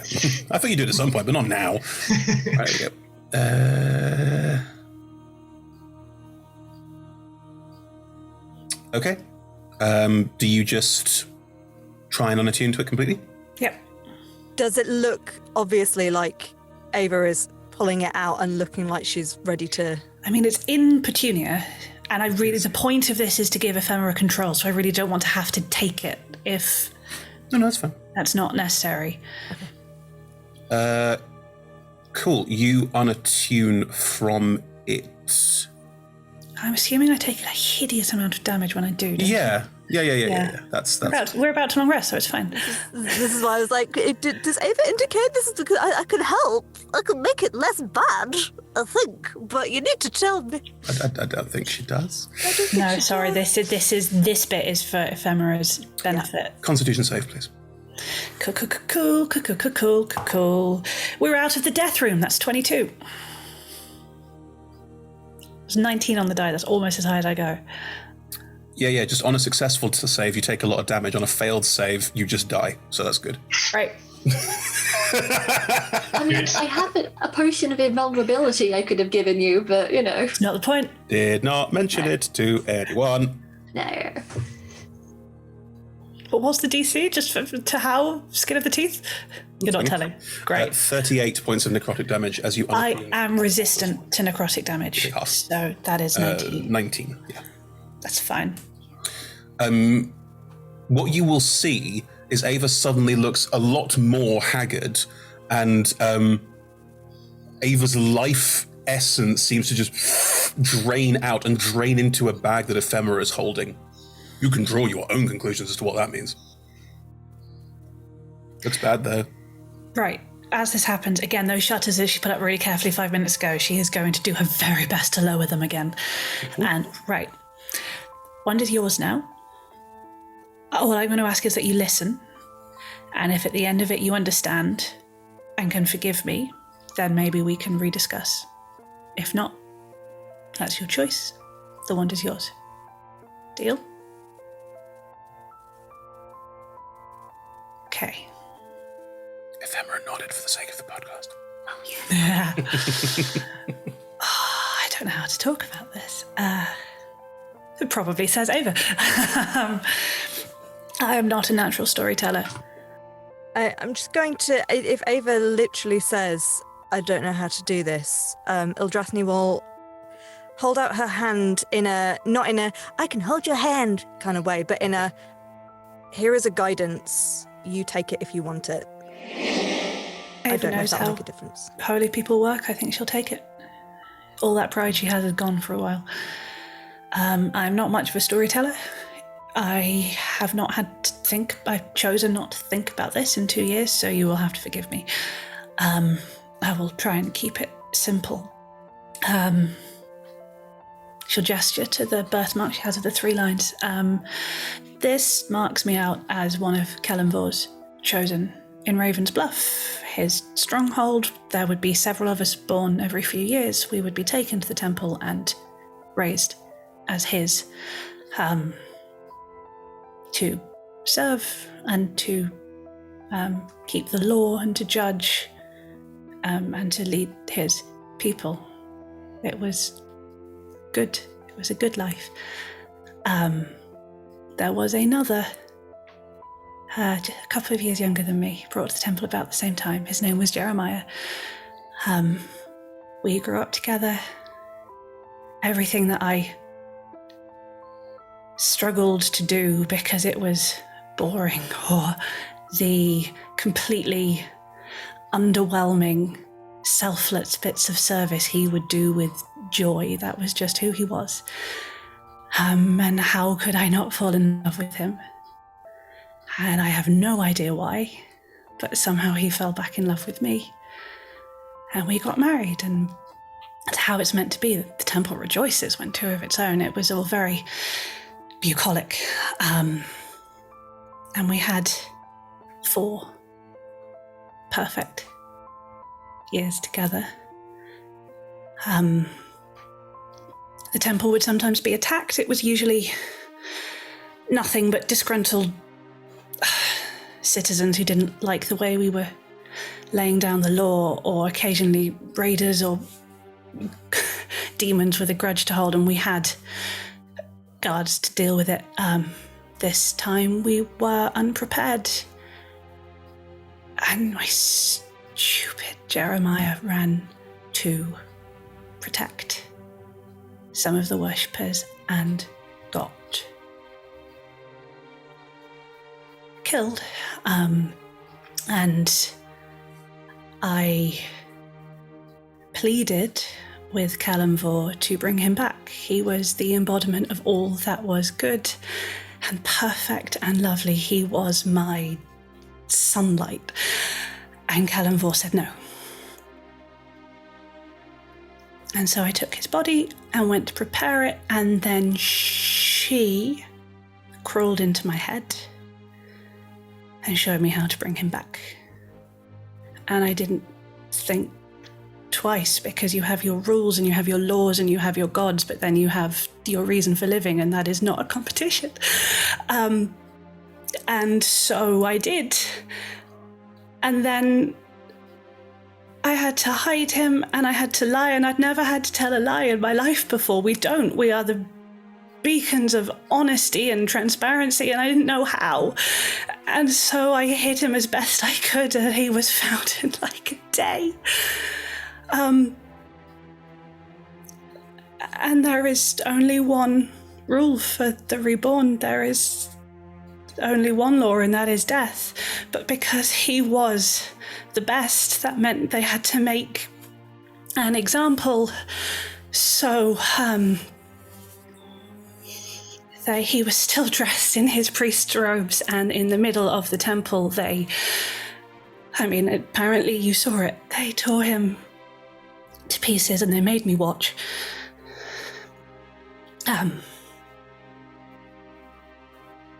And I don't really remember what happened next, but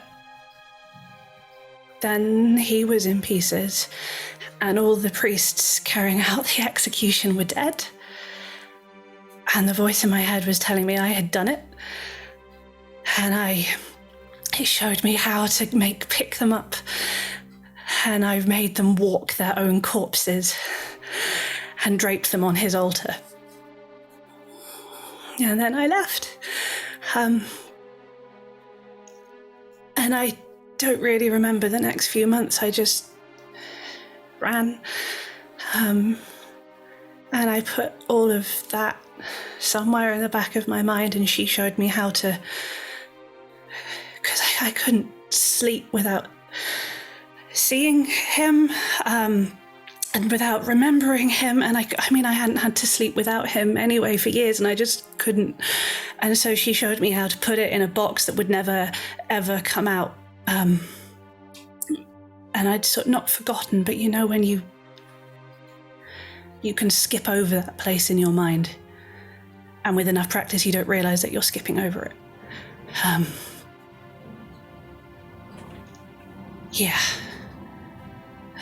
It wasn't because the reborn are bad. It's because for a moment I thought you were him, and he's dead, and it's my fault. I wasn't. I'm sorry. It's because I loved him and I love you, and it's not because you're a monster. It's because I didn't want to remember, and I'm really sorry.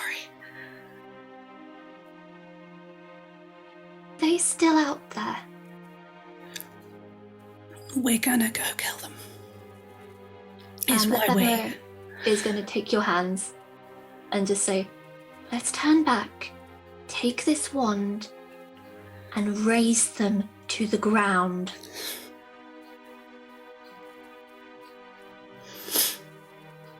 And at that, Ava will just cry for a while. There is an anger in Ephemera's face that you've not really seen before. Usually it's just a bit of a snarky thing, but this is like bone deep, like fury. And she's shaking slightly, and she kind of hugs you and just kind of pats the bag with the wand in it and just kind of glares at a wall. Amazing. I think Ava finds that about the best possible thing. I think she has been strong for Ephemera for such a very long time that actually the fact that Ephemera has strength for her is a new thing. She'll eventually stop crying. And to Anton, I don't understand your magic, but I had a feeling in there that I was about to lose very badly, and you did something. Thank you. Really? Not to spoil the moment, I would suggest that you never again try and physically drag me where I do not want to go. If I had more control of my senses, you would regret it. But also, we're going to go with the intention, which was a good one. So take this as a warning in the good spirit, and thank you. It'll never happen again. Sounds good. But that is enough of my misery. Nobody really cares. It's not that important. We care. What's next? When you say it's not that important, I'm just going to give you a bit of a whack with my staff. Cute. Okay, fine. Are you all settling down for a rest, short or long? I don't mind. Nezeryl's offer to look out for you while you rest, short or long, is perfectly fine. There'll be some stuff, but we'll cross that bridge if we need to. But am I to assume that this is a point where you will break, or anyone has anything to add to that, or just taking it all in? Just taking it in. I think Ildrathni is just taking it in, but has been idly sort of rubbing her neck wound slightly while listening. But that's kind of it. Doesn't really. Your neck wound's usually covered, isn't it? Yeah, there's like the front part of her cloak. Yeah. Like a scarf. Yeah. Have you pulled it down to scratch it itself, or are you doing it through the scarf? Yeah, just slid the hand underneath it. Okay. You have neck scar too. Everyone's got neck scars. Anton, Nate, anything particular you're doing in the prep for this long rest? No, I don't think so. Anton is gonna, when we're all sat down resting, he's gonna suggest tenderly to everyone something that might have been maybe actually this is for later. This is for at the end of the rest. Okay. I have a little ritual that might connect us for a bit longer, actually. I can outcast it. Wait, that's the wrong fucking spell. Sorry. He's just going through his crystal ball. No, I can't outcast it. Oh my God. Essentially, I can just... So if one of us goes missing again, instead of alerting us with screams, we can telepathically do it for about an hour. And I can keep ritual casting that if we don't mind stopping, and then we'll constantly be in communication, raise telepathic bond. I think that lasts for a while, doesn't it? 8 hours. It's only an hour. No. I'm looking at it. It was 8 hours. It says, oh. Is that just Wait, no, it says duration. Duration an hour. It takes an hour to cast, mate. Casting time 1 action, duration an hour. Really? You forge a telepathic link up to 8 willing creatures. Was M cheating all this time? I just didn't know. You think M reads spell descriptions? Come out. No, I'm being harsh. But like I said, I can just keep ritual casting it every hour, so we'll be fine. And if we all stick together. Let me just take a quick look because, I'm confused now because I thought it lasted for a lot longer. In fact, we'll do that on the break. We're going to have a break anyway, so while you lot are resting, we will have a break, and I'm going to check the rules of telepathic bond, and we'll get back to you with updated rules at the end of your long or short rest. You can decide. Long. I'm so hurt. Sounds like we're having a long one. You can decide at a later point. There's no need to rush it. Cool. Right. See you all in 5:10. Thanks, everyone. I'll press the long rest button now.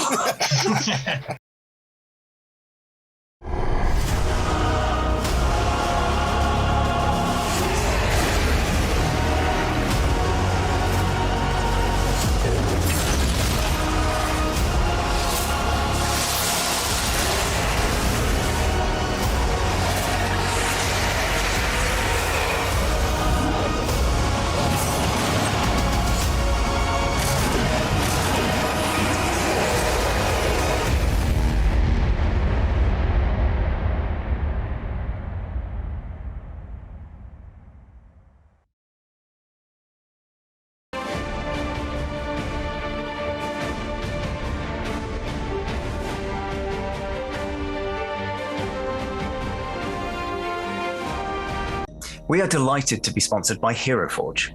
HeroForge offers fully customizable tabletop minis with dozens of fantasy species and thousands of parts to choose from. You can see all of the minis that we designed for this stream in the overlay, and they animate when we enter the combat, so look out for that. HeroForge are fantastic, so do check out the Pro membership where you can get premium access to features ahead of time, and beta access to things, and all sorts of cool stuff that just makes your life a lot easier. And you can check them out at heroforge.com.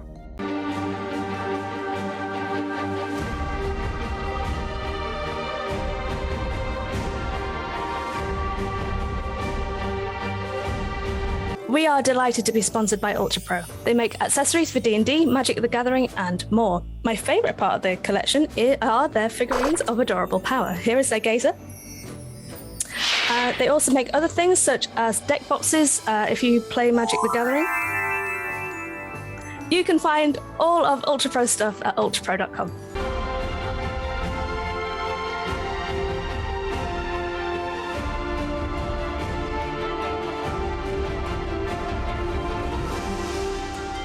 Hey friends, check out our new sponsor, Phoenix Dice, for a carefully curated menagerie of click-clack math rocks for your delectation. Check out their entire selection at phoenixdice.com, and just so you know, Phoenix Dice are all about living gloriously in the worlds of tabletop games and sustainably in this one, which means their dice are working to be recycled, their packaging is recycled, the dice are made of sustainable materials. It's all great stuff. You should definitely get involved. You can also join us today in chat with a chance to be in a raffle and win some Phoenix Dice of your own. Just put !dice into chat and you'll be in with a chance to win.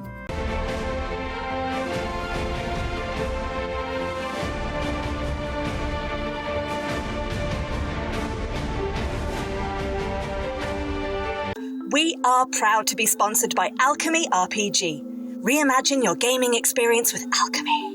They're focused on creating immersive, cinematic experiences everywhere you interact with tabletop role-playing games. You could be playing a game, creating a world, streaming, watching live games, discovering new content. Look at all the cool stuff that they are doing there.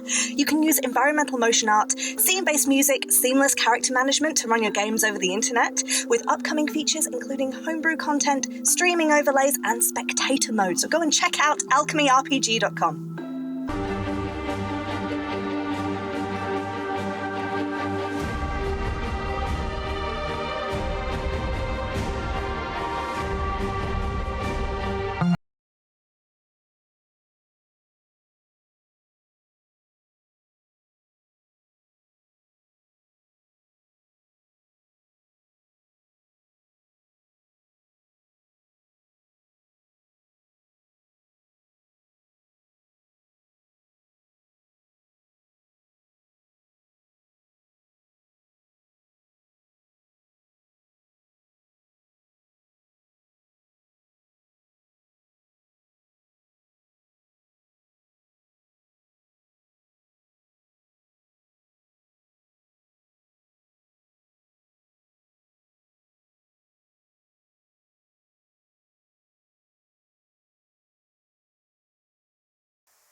We're delighted to be supported by Idle Champions of the Forgotten Realms, a Dungeons & Dragons strategy video game that brings together D&D characters from novels, adventures, and multiple live streams into a single grand adventure.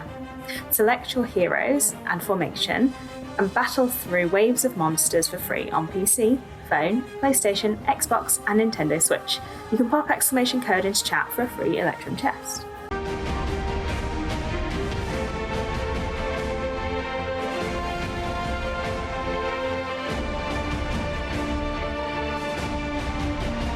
We are also supported by Warriors of Waterdeep. Take your team of warriors on a quest spanning the Forgotten Realms, all on your mobile. Power up your teams with items, work with your guild to defeat hordes of enemies, and test your mettle in the arena. And to make all of that work, you need gems! As we frequently say, the hunt for gems is real. Pop !WOW gems into chat for a link to collect free gems and get yourself that nice sword you've been looking at, or revive your heroes against a deadly foe. Download link !Warriors of Waterdeep in chat.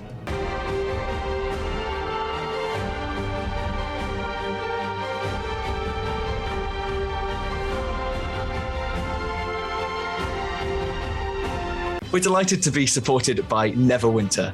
In Neverwinter, explore and defend one of the most beautiful cities from Dungeons & Dragons' Forgotten Realms campaign setting as it rises from the ashes of destruction. Epic stories, action combat, and classic role-playing await those heroes courageous enough to enter the fantastic world of Neverwinter. Neverwinter is completely free to play, so set yourself up an account today and pop !NW gift into chat for a link to a free gift.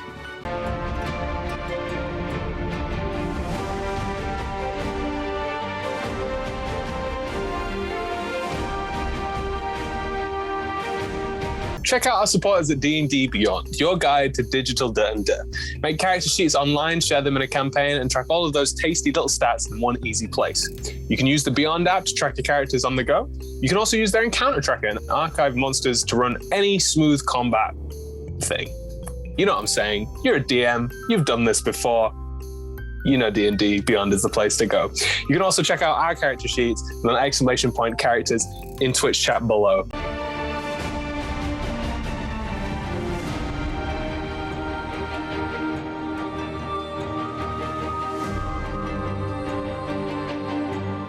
Check out our wonderful supporters Elderwood Academy, who make beautiful bespoke gaming-themed gear, including Hex Chest dice boxes, Spellbook deck boxes disguised as bespoke ancient arcane tomes, and Scroll and Codex dice tower and rolling tray pairings. Make your own with their online designer at elderwoodacademy.com.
And welcome back, everyone. Hope you had a lovely break.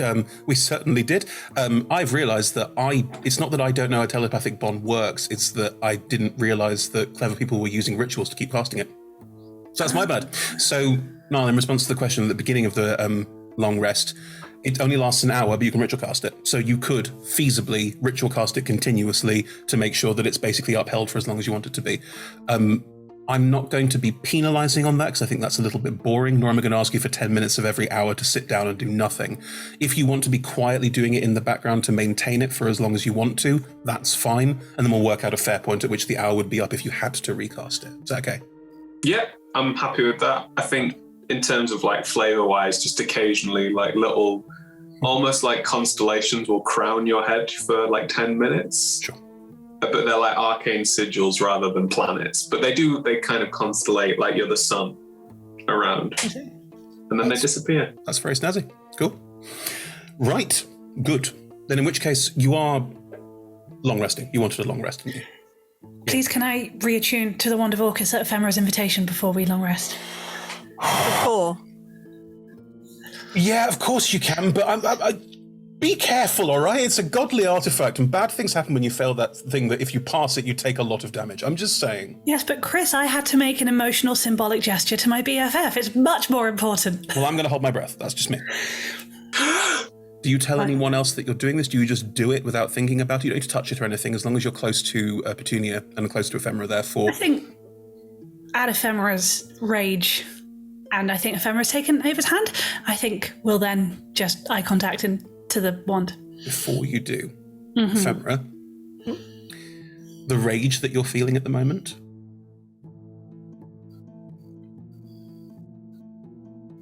what is the crystallization of that rage? What would you like to do? What do you feel compelled to do?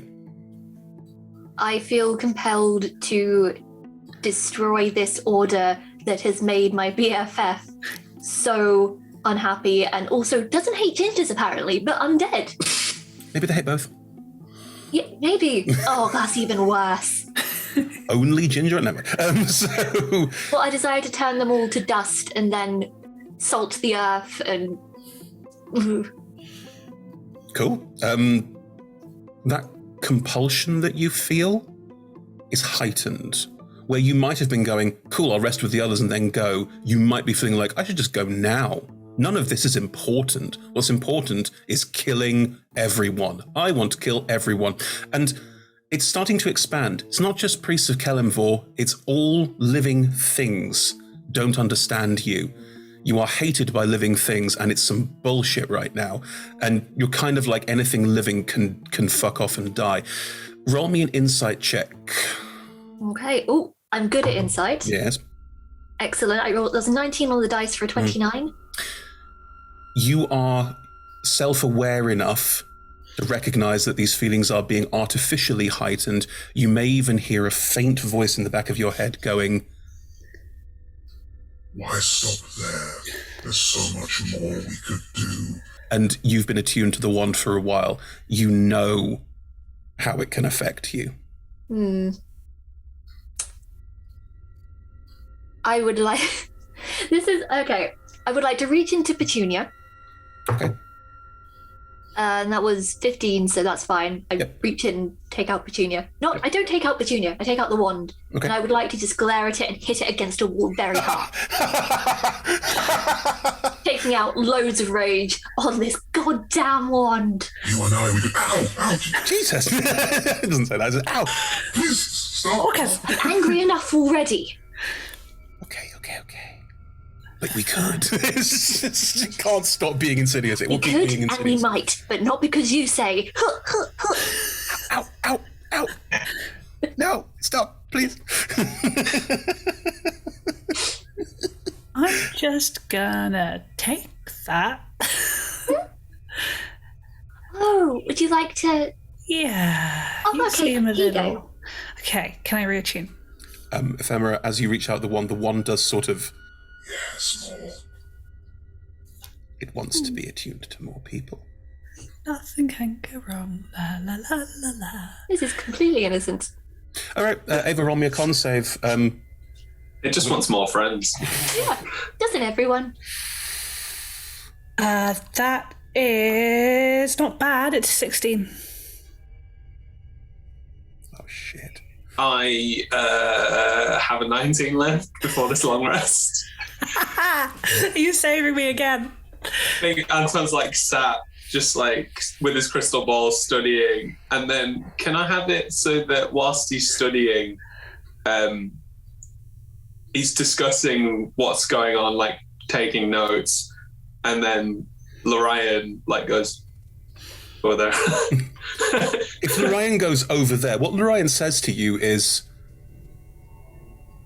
if you like your friend at all, I would reach in now. Anton's glowing eyes turn, and then instead of the orb inside Anton's eyes, you can see Ava dying. But in reality, you just take necrotic damage. And again, just a little hand waves out at you. Nothing seems to happen. It's just him with weird eyes, with his hand Him with the weird eyes. You do still take the damage. You take the damage if you pass, and if you fail, it is so much worse. 29 points of necrotic damage. 16. Yeah. I can't roll massively No, it's high. not 16, it's 15, because it's halved and then... No, sorry, I was thinking, but I rolled a 16. You said 29, so 14 points of damage. Great. Yeah. It's a good thing we're about to have a little sleep. Please be careful. Attuning and reattuning to a legendary demonic artifact. That's all Maybe I'm I gonna would. say. Maybe I won't do that again. Right? Too soon. Yeah. It's a good job I rolled 2 high numbers. And God. I had a moment there of going, this is going to change everything. I had it the first time, and then I had it again. It's, oh, God. We're about to welcome a new player into the campaign. I have had to. My name's Ava, spelled backwards. It's Ava. It was Vav. I'm Jeremiah. Oh. That would have been so dark. I have my screaming wife under my skin. Oh. Is everyone else having a long rest and not break the universe or something? Yeah. I'll come up with. I got some new rolls. What, your divination test? Cool. Mm-hmm. Yeah, I did. Are you doing any legend lore, anything like that? Sorry, I got a 320. Nice. Free crit. That's good.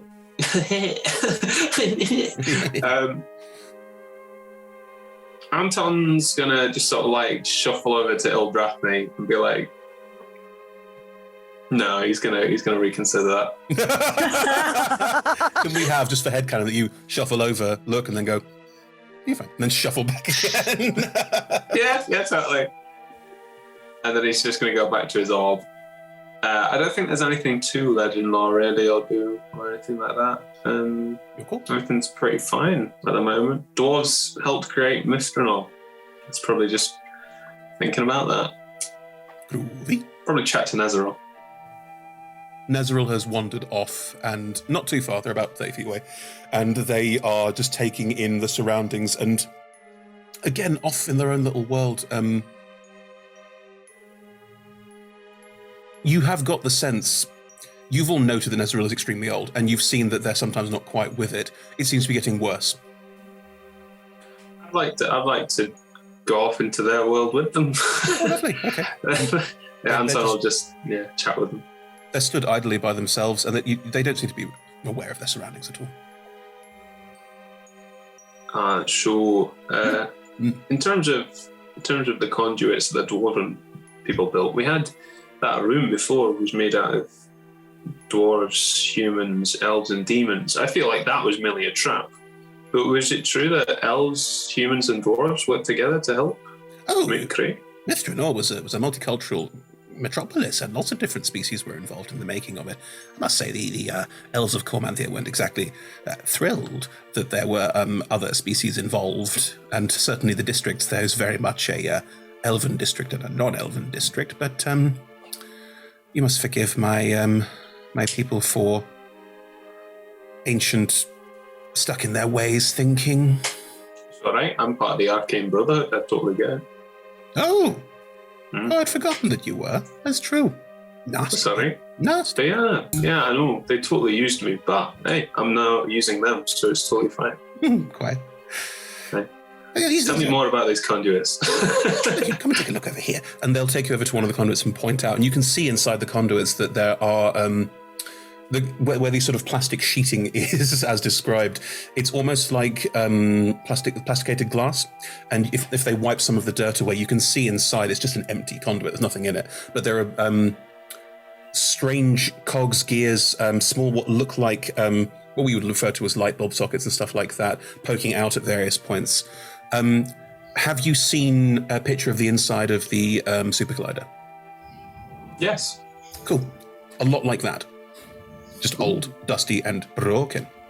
So these conduits, depending on which ones they are, and I can't tell from this, honestly. I'd never spent much time down here when I was here, but some of them work on the principle that they would pass air through them. So they would collect air from outside the city and pump it into the city so that there would be, they could change the weather inside, so allow for a more pleasant atmosphere inside Myth Drannor.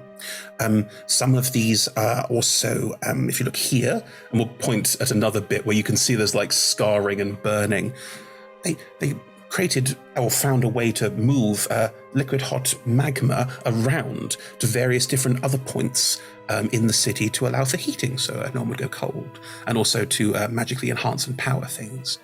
And, well, I can't see it in this one, but also water, passing water through to allow for fountains and pumps and that sort of thing. A lot of the water was also magically enchanted to be either very, very healing or very, very poisonous. So, bit of a throw up to see what you'd get. Fascinating. I think Anton just makes notes of it and just uses Nezeril as like a point of information around this area. They don't know a huge amount about the Dwarven tunnels and how they work because it's not really their area. They're just fascinated by it. It's cool. Let's see. Any more for any more? Yeah, if it looks like Ephemera is no longer about to charge down the tunnel and is actually settled with the group, I will need your armor again, if that's all right by you. Oh, yeah, of course. Can you do it quite quickly, though? Of course. Great. Well, it'll take about an hour. But yes. Okay. Well, thank you for this, and it was so lovely meeting you. Of course. Sure, Han. Okay, weird waif lady. And we'll spend the hour working on it, and aware of her surroundings, will not sing this time, but will there's a bit of a low hum as she works it. It does echoes, like this tunnel, all sound of this tunnel echoes because it's a tunnel. So you do get like the humming does sort of reverberate a little, and you all get a bit like, oh. You can all hear Eldrathni humming, even if it was meant to be under your breath, because it's a natural sound conduit. Yeah. If I get the sense that at any point I might be attracting undue attention, then I will stop. But you hear hide not hair. Also, Nezeril is very much on the lookout. They're not the most amazing lookout because they lose track of things, but they don't need to long rest. They've been saving their spells for... Yes. We'll finish the art... Because Ephemera doesn't need to sleep either. We'll finish the armor, but maybe purposefully take a little longer over it than necessary to give Ava a chance to sit Ephemera back down. If that's what Ava's doing. If Ava is going to charge off, then but I think the thing that they're going to do to delay it is also they're going to get a spare mace out of her backpack. Just an extra one. Yeah. Well, it's in my backpack. I'm going to lay the war hammer on the ground and place the mace on top and start magically working it as well. And eventually about a quarter of the metal is going to siphon off and be sort of float in the air. And then she's going to start sort of magically smithing, but not at a forge. Sure. And eventually pull together a dagger. Ava. I would like to think that by the time you get to the fact, you may not want to use it again. But I used to be part of an order that would probably want to smite me down now as well. I don't wish vengeance upon them. Vampires are an evil in a way that Reborn are not. You don't seem to be an evil. Not a full vampire. Still trying to figure that one out, actually. But you don't seem to be, part evil. You seem to be annoyingly not evil. I mean, you saw the Dracula crawl and leap. That was a little bit... I saw her rip a rabbit That's true. She saw her eat a rabbit. That's not evil. That's just nature. I think it's fair to say that Ava's, thoughts on evil are a little squiffy. What's the dagger like? Does it have a specific design or look? Is it magical? I don't know if I can do it with magic items. I'm doing it's not the Blessings of the Forge, that's what's on the armor. Yep. This is a Channel Divinity Artisan's Blessing. What does that do? It crafts, no, it's not magical. It crafts a non-magical item that must include some metal, worth no more than 100 gold pieces. What's the design on it? What's the aesthetic? So, it is an elven-shaped blade, so it's got that sort of the smooth arcs of an elven-shaped blade. The grip of it is has echoes of Ava's wings and the same color scheme, but the new oil slick color scheme. And engraved along the blade are a couple of little mushrooms. Oh, that's very sweet. Oh, lovely. What's that kind of? There's a word for knives that have an oil slick like design on them. I can't remember what it's called. It's gone. Sorry, but there is a real word for that, and I will find it. Yes, Ava, your dagger is now. You now have a much nicer dagger. It's still a bog standard dagger, but yeah.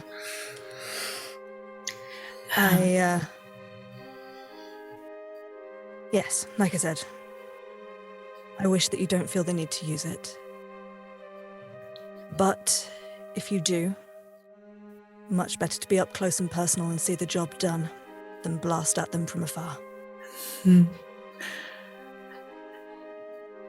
might get on better than I thought we would. Well, when we're through with this, we've always got space for another person if you want to come along and kill a god. Not really my style. We've got time. We'll work on it. Ava, are you ready to go? Just here over your shoulder. Before you do, Eldrathni, kill a god is interesting. You've never heard anyone talk about killing gods before, and this seems not quite what Ava was talking about earlier. Maybe there's an Ezreal connection. Okay. Oh no, the pieces, the chalkboard. Oh, little dots. I'm sorry, you were saying.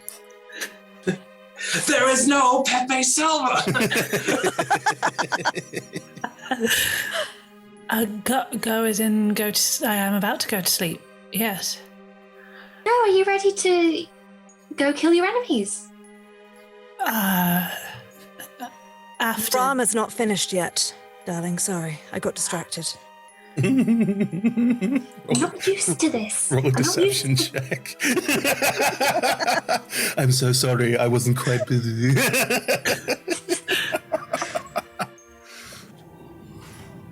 The nat one for a 4. Oh, I'm sorry, I was distracted. It's really obviously like a... the armor is genuinely not finished, but the... Yeah, take that as you will. Well, how long is it going to take?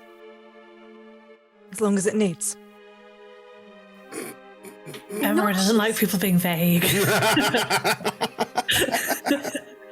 Ava, I'm not used to this. I have so much energy, and I just need... Right. How? Okay. So I think we have two things here. We have the short-term problem of you need to work off some of that, but then the long-term of I don't want to go just yet. Not yet? If we go now, we take down a few of them and we die trying. If we wait and we get the power that Nazarel is speaking of, we get all of them. Are you saying this so everyone can hear it? Yeah. Great.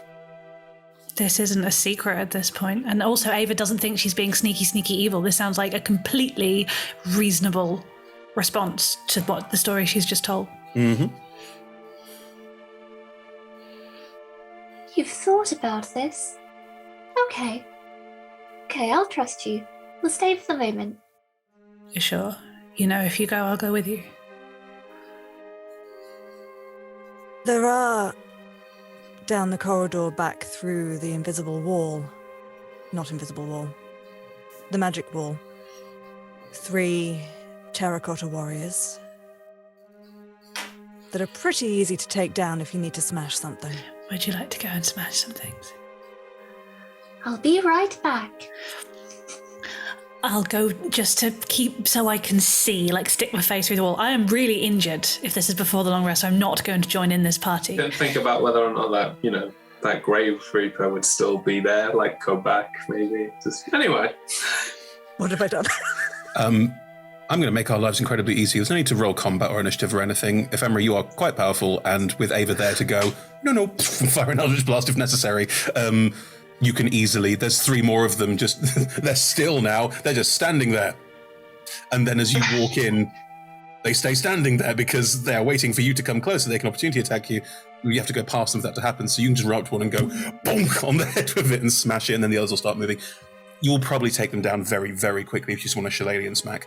And Ava's there to help if... Ava's not helping, she's just cheerleading. Okay. Then it's not even just shillelagh and smack. I've gone spreading spores again, just to really get out the anger. Yeah, they're all dead. Took you no time at all. No hide nor hair of the gallows speaker. And if it was there, you wouldn't know. I know. You just relived your worst memories. We saw how well that was. I'm not going to do that, no need. While they're out of the room and I'm still finishing up on the armor, is Nate there? Yeah, I was going to say... Is Nate there? I've got and Nate was there. Nate's doing a thing, but he's nearby. He's not really... He can hear the conversation, but he's not like eavesdropping. But also is sort of taking in the information and being like, okay, yeah, like he understands where people are coming from. He's not convinced it's necessarily the best plan for, reality and things. But he also is just like, yeah, well, that's a bridge we'll fall off when we come to it. Great turn of phrase. Amazing turn of phrase. So yeah, he is there. I was going to go into what he's actually doing in a minute. Okay. So as they're working the armor, we'll just you spotted almost immediately that I was not elven anymore. Yeah.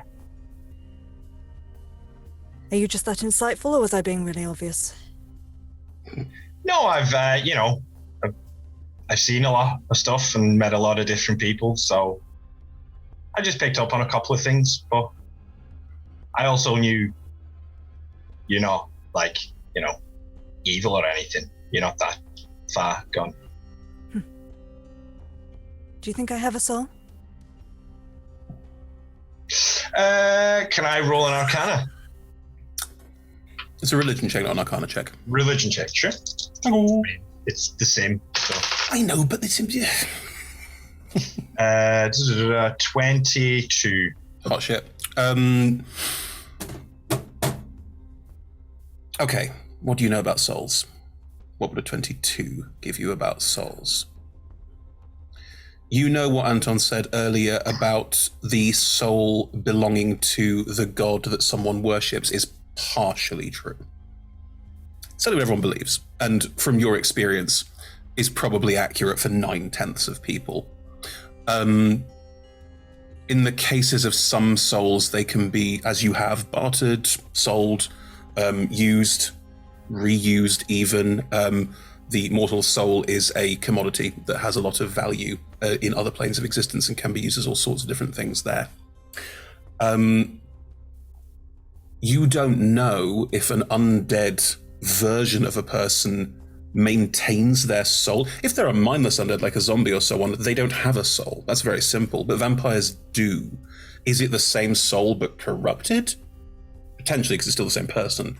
Is it potentially possible that Ildrathni has an elven soul that has been slightly corrupted? Possible as well. Your best guess would be that Ildrathni is still...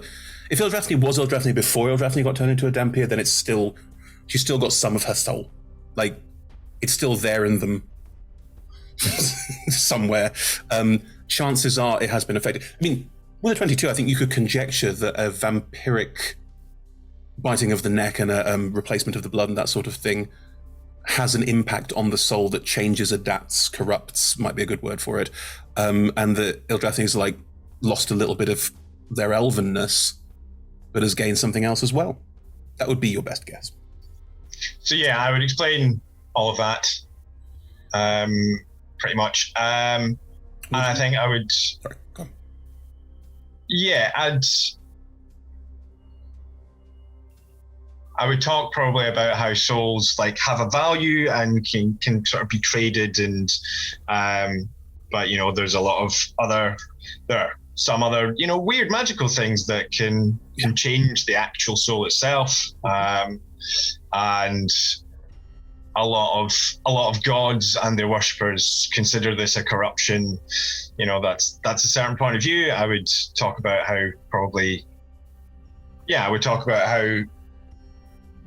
it's certainly changed the soul. All right, the chances are it's changed the soul in some way.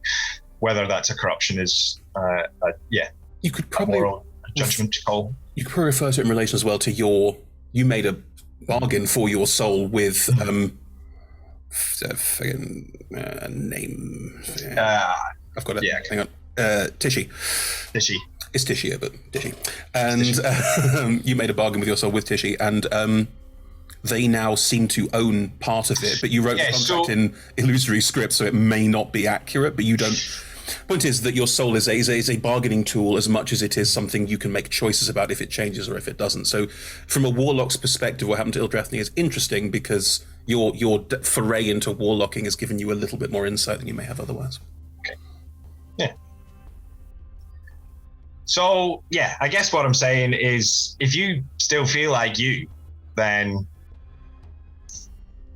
majority-wise, your soul is still your soul, and it's doing what it's meant to do, you know.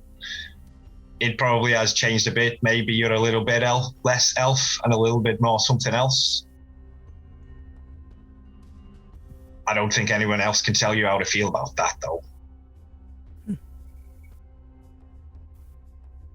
I guess we'll just see if I can continue to keep the little part of me that wants to tear everyone to shreds at bay, then. How do you feel about it not being the same as what you were? Defiled. But also has brought me abilities that have been useful.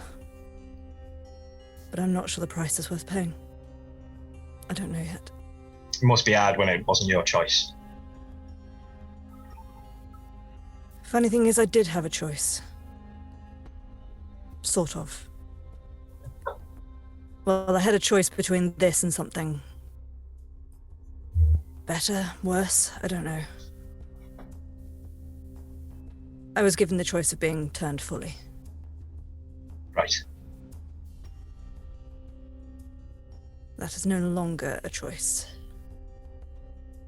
Even if I wanted to take it. I'm sorry. Thank you. Anytime. And he'll sort of go back to what he was doing. What are you doing? So, Nate, as I think I've mentioned on stream, I've talked to everybody else a bit more about it. Nate has a little sort of contraption artificer thing. It's like a cylinder, sort of rounded at both ends with various little bits that stick out and buttons and things. And he's taken the antimatter rifle and put it on the ground in front of him. And so he takes his thing and he turns it and pulls it apart. And on the inside, it's like half a cylinder with a kind of flat. So it's almost like a screen. He sort of waves his hand over it and it lights up. And he points it at the antimatter rifle. And so this is artificing an identify ritual or spell. Sure. Yeah. And I guess I'm investigating the rifle because Nate's just interested in how it all works. Sure. Identify gives you details about it if it's magical. What does it give you if it's... Because for the purposes of the rules of the game, it is non-magical. Right, okay. What does identify tell you if it's non-magical? Does it give you anything else? I honestly don't know. No, not really. You learn its properties, but it doesn't actually say anything about non-magicals. Then we'll just... If the item was created by a spell, you learn which spell created it. Okay, then I can give you some more. It is... You would have seen the beginnings of clockwork design appearing in the world around you, because you're quite old. You've seen technology move on. You would have begun to see cannonade, flintlocks. The idea of early gunpowder weapons has become part of Faerun slowly but surely. As in most of these things, it's in a perpetual state of nearly being invented. So, Lanternese technology exists. Like, there are things around the world that you would have picked up on in your various travels. This has very similar look and functionality, but there is an element of it that you do not understand. This canister underneath it that appears to power it seems to contain necromantic energy. It's not like, ooh, energy of the dead. It's just this pure destructive force. What you would associate in your mind as a caster with evocation, like fireballs and so on, but it's not elemental. It's literally just pure destructive energy. You recognize a disintegrate spell that's sort of bottled and contained, if you will. Yeah. The design of it and the features of it, you recognize that it is alien. It is not from Faerun. The metal, I think if you could do some basic tests on the metal to go, this metal doesn't exist on Faerun because it doesn't. Right. It's definitely extraplanar. Ooh, roll me a history check. The DC is really, really, really high. Can I provide assistance? Because I think as soon as you started actually properly investigating this, Ildrathni would have been interested, given her background in weapon forging. I don't think there's any way Ildrathni would know. If it was about the composition of it, I would allow it. Yeah. But the history roll is very specifically about something that I don't imagine that... I don't think Ildrathni would ever have heard of, and Nate, because Nate is so well-travelled, might have heard an inkling of at some point. In that case, I'll give guidance. Fine. Okay. I don't mean to be harsh, just it's very specific. So that's, you said history? Yes. 21. Is that including a D4? Yeah. There's something tickling the back of your mind, but you can't put your finger on it. Detailed wise of what this is, no, you can't quite piece it together. You do note that the grip and the way it is designed for a very large hand. Mm-hmm. Okay. Do I get the sense that I would be able to manipulate the metal in the same way I can manipulate Faerunian metals? Because your smithing is magical, if you put it on a forge, no, probably not. It probably has a heating point that you couldn't achieve with a standard forge. That being said, with your magical forging, you could probably use some of the metal within it, yes. The metal itself appears to be non-magical, it appears to be very hard. Mm-hmm. It's an alloy that you can't quite work out. Yeah. It has a slightly golden sheen. Texture like sun. So yeah. Gun, forging, etc. We long resting, my friends? The button. Yeah. Hope so. Please. I will say that Ava and Ephemera return thoroughly covered in terracotta dust and just like sated, if that's a good word to use. Good. And you can all, I'd say bed down, but Ephemera, you don't need to sleep, so your long resting is just being calm and quiet and chill. Nezaril isn't sleeping because they're going to make sure everyone's okay and won't take a long rest because they don't need to. If the rest of you want to do like sort of slight rotation shifts, you can. I've got no issue with that at all. I.e., if one or two of you want to have a private moment with each other or Nezaril, you are welcome to it. Otherwise, we will complete the long rest unless anyone has anything they want to do. I have brought this on myself. Does Ava dream?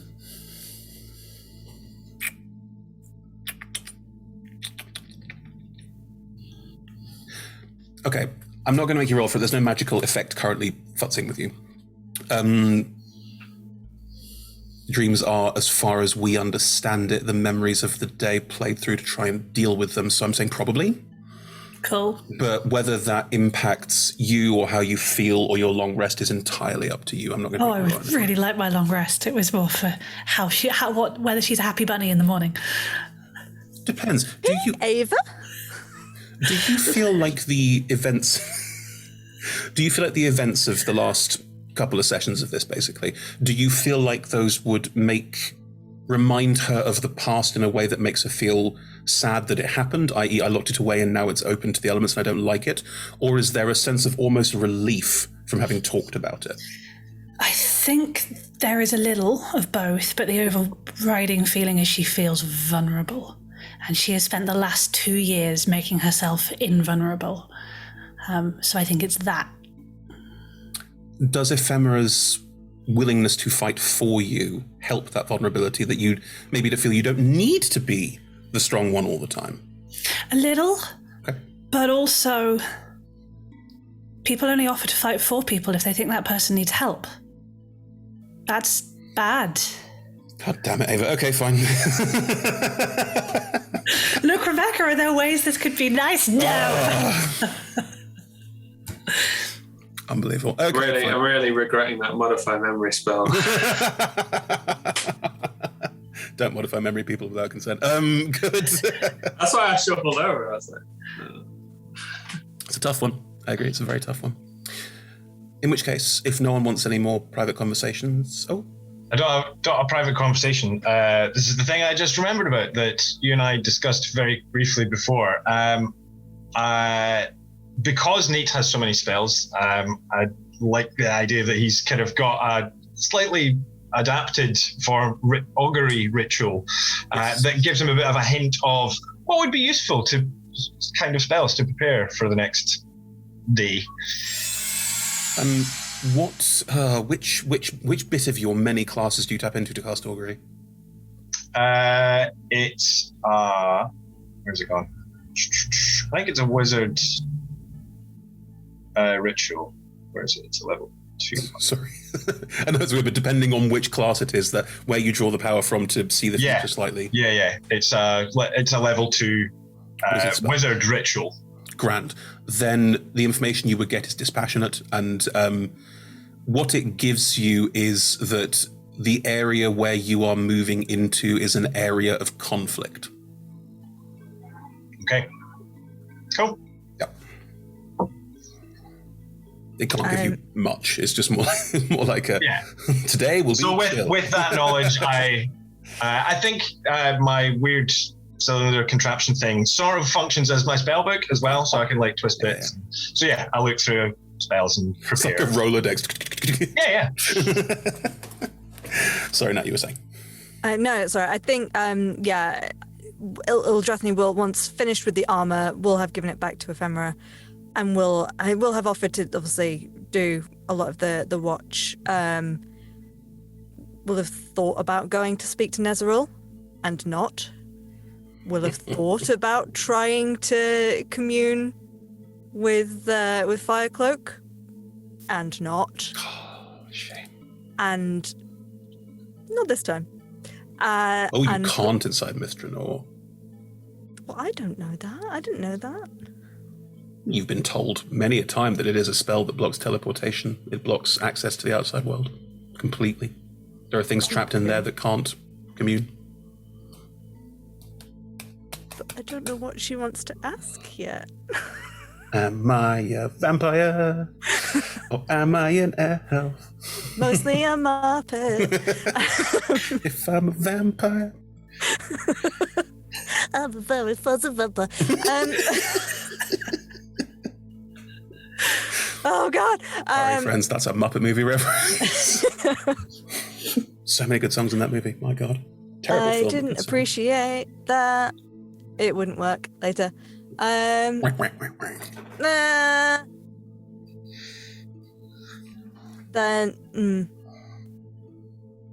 possibly what might have happened then is that she would have, if one of the others had offered to take an earlier shift, would have done the 4 hours meditation required Reverie. of the reverie, but hesitantly a bit nervous of it in case of the memories that she has to process. And I guess see how that goes. When's the last time you communed with Firecloak?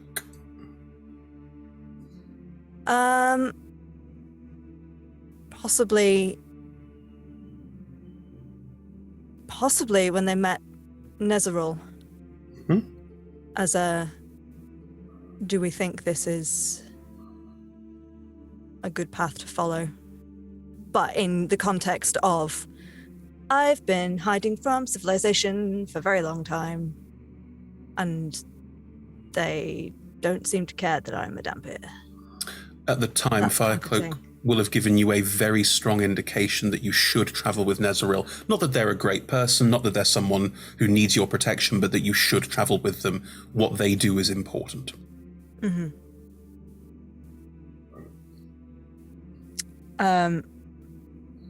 Good. The reverie. Sorry, I'm feeling like this is taking longer than I intended it to.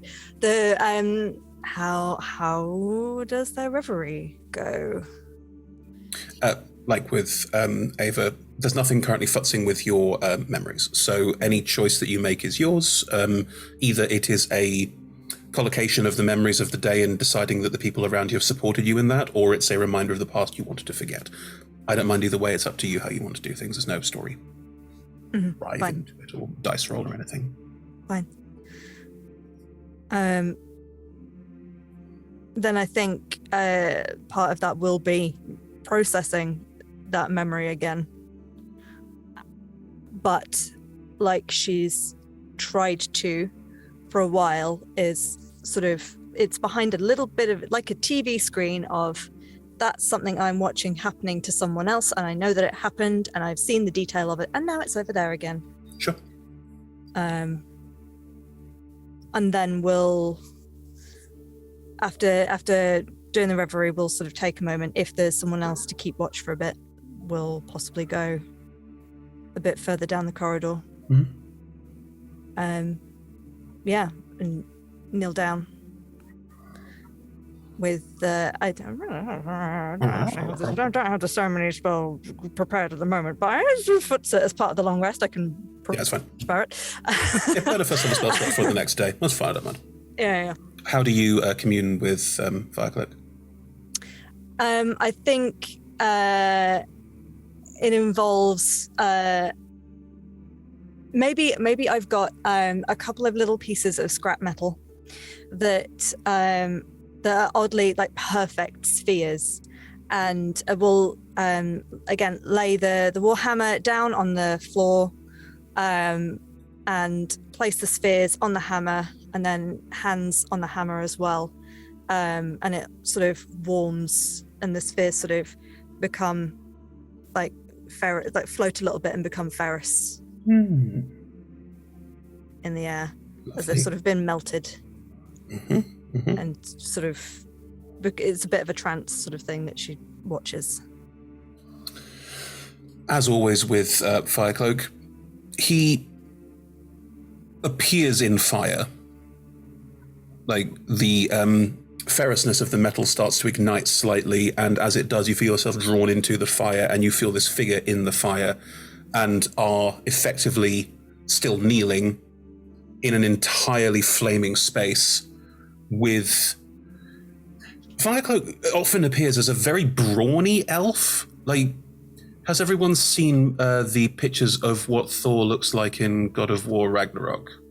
Basically a humongous guy with a huge gut beer belly, but looking all strength. It's an elven version of that, so it's still relatively lithe, it's still relatively muscle-bound, but it's also, it's a chunky elf. It's a chunk elf is what it is. Ildra. Hello. Hey.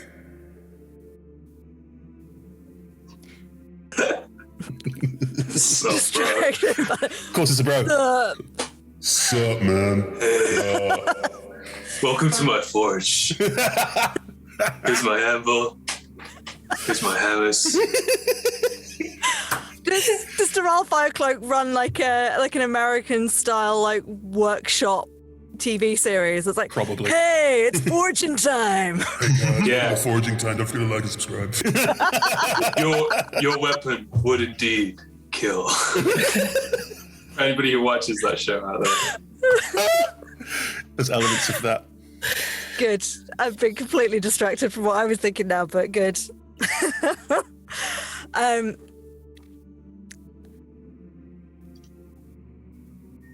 It's a funny one. I'm not entirely sure if I have much specific to ask you, and yet felt the need to reach out. That's cool. We can hang if you like.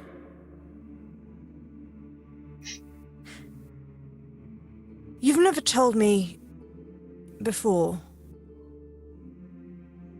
why I can still commune. Do I have a soul? Wow.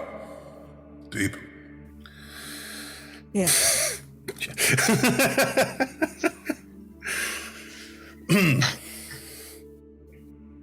Look, Ildra, like...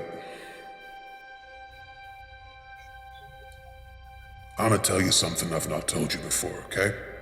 Mm-hmm.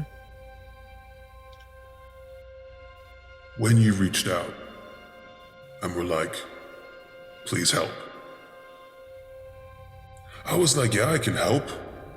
And I want to help because you're like me, you know? You're an elf who's... Stop it. I'm trying to be really looking at them. Why did you make him a bro god? I love bro gods. They make me happy. That's fair. When you reached out to me, I was like, I can help this person, and I should help this person, because you're like me, you know? You're an elf that's struggling to connect, and I get that.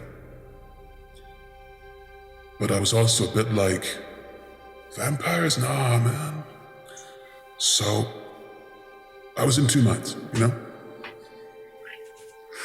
And, I'm not gonna lie, I spoke to some friends, and I was like, hey, is this person right for me? Is this person... I'm just gonna move my Zoom screen so I can't see Rebecca and Niall. Actual fuck. It's like vampires. Nah, bro. You're talking to me. What the fuck? But yeah, I checked in with some friends. I was like, hey, is this a good idea, you know? Is this person right for me? And I was told that you were super important and that you needed support and help. So I helped you, you know? And remember when you asked me about your friend? I don't know what happens there, but a lot of important people were like, we need someone on the inside there, bro.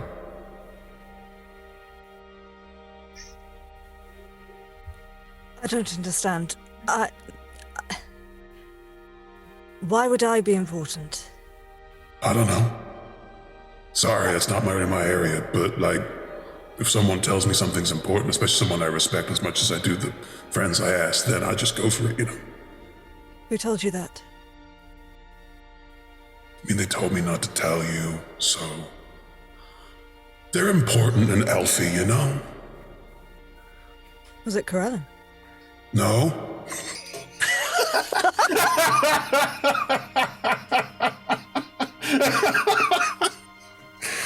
Wow. No, I'm sorry. That's the reaction they would give. No, totally not. I rolled a 26 on an insight check there. Of course they were lying! You've all played with me enough to know when I'm lying. I mean...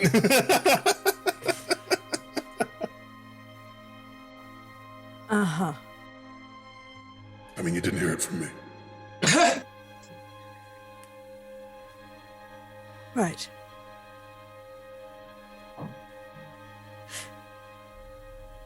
Nezeril, the one I'm traveling with. Yeah. Seems that they have had a conversation with one of our other traveling companions about giving them some kind of indescribable power to go and Destroy, that's definitely not going to bite us all in the ass, is it? Whoa, that sounds heavy. I don't know anything about it, though. I mean, any mortal having, like, god-killing powers is usually bad for gods, I'm gonna say that. But, I don't know, some gods are dicks. Well, that was part of my thinking, but wanted to check in that we didn't think it was going to have repercussions beyond this one particular god. I mean, it might. They wouldn't have given me the power to let you keep your powers unless they thought that you'd make the right choice. You know? Oh, good, lots of pressure then. Isn't there always? Like, I made one, like, dumb decision, like, a millennia ago, and I'm still not allowed in the clubhouse, you know? The fuck is that? Mm-hmm. I was a blacksmith. I'm an artisan. Like, why have I been given all these important decisions? I don't know, man. Elf shit, huh? All right. But hey, from someone who doesn't fit in to someone who doesn't fit in, your choices still matter. I feel like you say that to everyone. How many other people do you think worship me? It's like 10 guys. Not a guy. No, apologies, 10 people. Mm-hmm. I mean, it's more than that, but you understand what I'm saying. Sure. I'm not surrounded by worshippers or anything. It's a shame you do a good job where it counts. Thanks. Hey, I don't know if you get a chance, but if you do meet any other elven gods, can you tell them that? Because, like, it's been a while, you know? I'm gonna, like, mentally fist bump.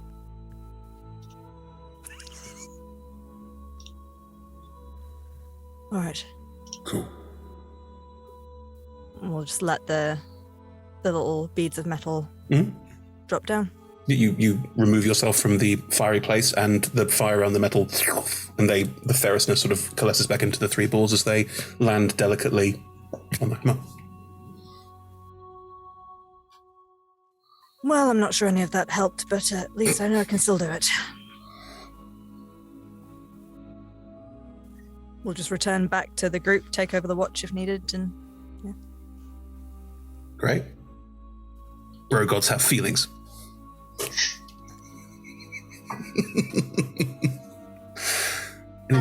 Sorry, just one small thing is I'd like to slip something into everyone's packs while they're sleeping. Sure, is it drugs? Like, what's happening? Kind of, they're potions. Shrooms. Potions, what potions are they? Okay, so Ava gets a potion of Hill Giant Strength, and will also get a new potion in the morning, because your strength is terrible. Anton, you're getting a potion of Invulnerability. Ooh, thank you. Ildra, potion of Psychic Resistance. Nice. And Nate, you're getting a... Let's see, which one? I don't really have anything relevant.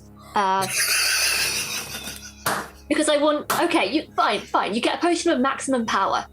Oh, they're great. They're really good. They're all on Beyond. And these are the ones that you had stocked, right? You didn't just make these, right? No. What are the rules about making, by the way? Very complicated and won't appear in this adventure. Okay. I have got something for you once you're inside the city that might be interesting in this regard, but the actual making of a specific leveled potion is something that takes weeks. I allow that you would have some new ones because of having time during travel, but in the process of an adventure, it's very hard to make potions. It's a downtime thing. Cool. Right, you all wake up. Do you tell them the potions are in their bags? Great. What's everyone's passive perception? Did you put it in my bag, or did you put it in my bag of holding? Because they're two very different things. Which one are you more likely to look in? Either, really. You can't look in a bag of holding. I know what's in my bag of holding, so it's Okay. like I just go in for it. Whereas with my bag, I can look. I know that. Hang on. If you Well, look at- I'm quite observant. You've got Petunia, you know it's the same thing. If you can't like open Petunia's mouth and just go, what have I got in here? That doesn't work. Like you have to call for something. Okay. I probably think that Anton's a little obtuse, so I leave it in your normal bag, but kind of peeking out a little bit. It's a little potion like neck at the side of your little bag. Cool. What's everyone's passive perception? 19. 19. 15. It doesn't matter for you. Ephemera really left it so that you could see it, Anton. 16. Oh, Evie, what's Ephemera's passive sleight of hand? So your sleight of hand modifier plus 10. Oh, plus 10, so that'd be 11. Right, you all see these potions in your bags as you wake up. You can't miss them. They're big and potiony. I feel like I literally watch Ephemera do it. And you just hear in your head, you saw nothing. And at the same time, that is when Eldrathni passes back the armor and says, "Glad you decided to stay a little longer."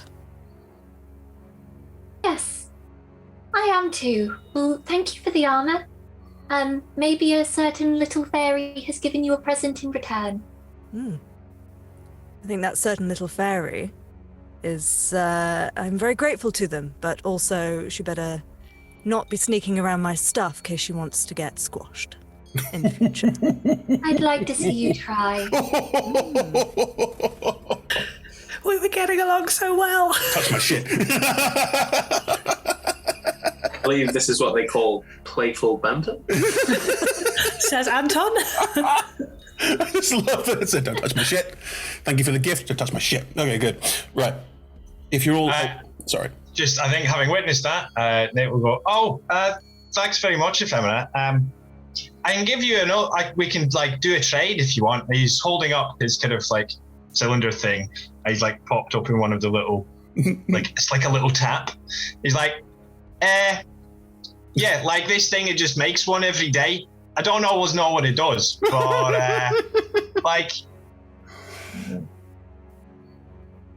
I've only once seen it do something that, wasn't really cool.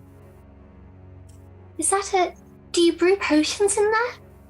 Yeah, well, it's more of a, runoff kind of thing, but, you get some really interesting magical effects on it. Would you like some magical runoff? Well, I don't know what it would be in return for, but I would be glad to accept a gift should you wish to present me with one. Great, hang on. And he sort of rummages and pulls out an empty little bottle. There you go. It's thick. And it's not translucent, but you can see there's bits floating in it of not solid stuff. It's it's almost lava lamp but if you can, a bit snotty. There's bits of different liquid in there that are not mixing and dissolving in. Oh, that's so grim. And yeah, that's an experimental elixir. Certainly is. So I just have to take it and hope. Yeah, like I said, hang on. Just to be clear, Evie, this is the kind of potion we have to bang the bottom of the bottle to get it out. It's like drinking ketchup. Takes an action. Luckily, my sense of taste is significantly dulled. It's true. You can't taste the motor oil. Yeah, I've seen it do a lot of things.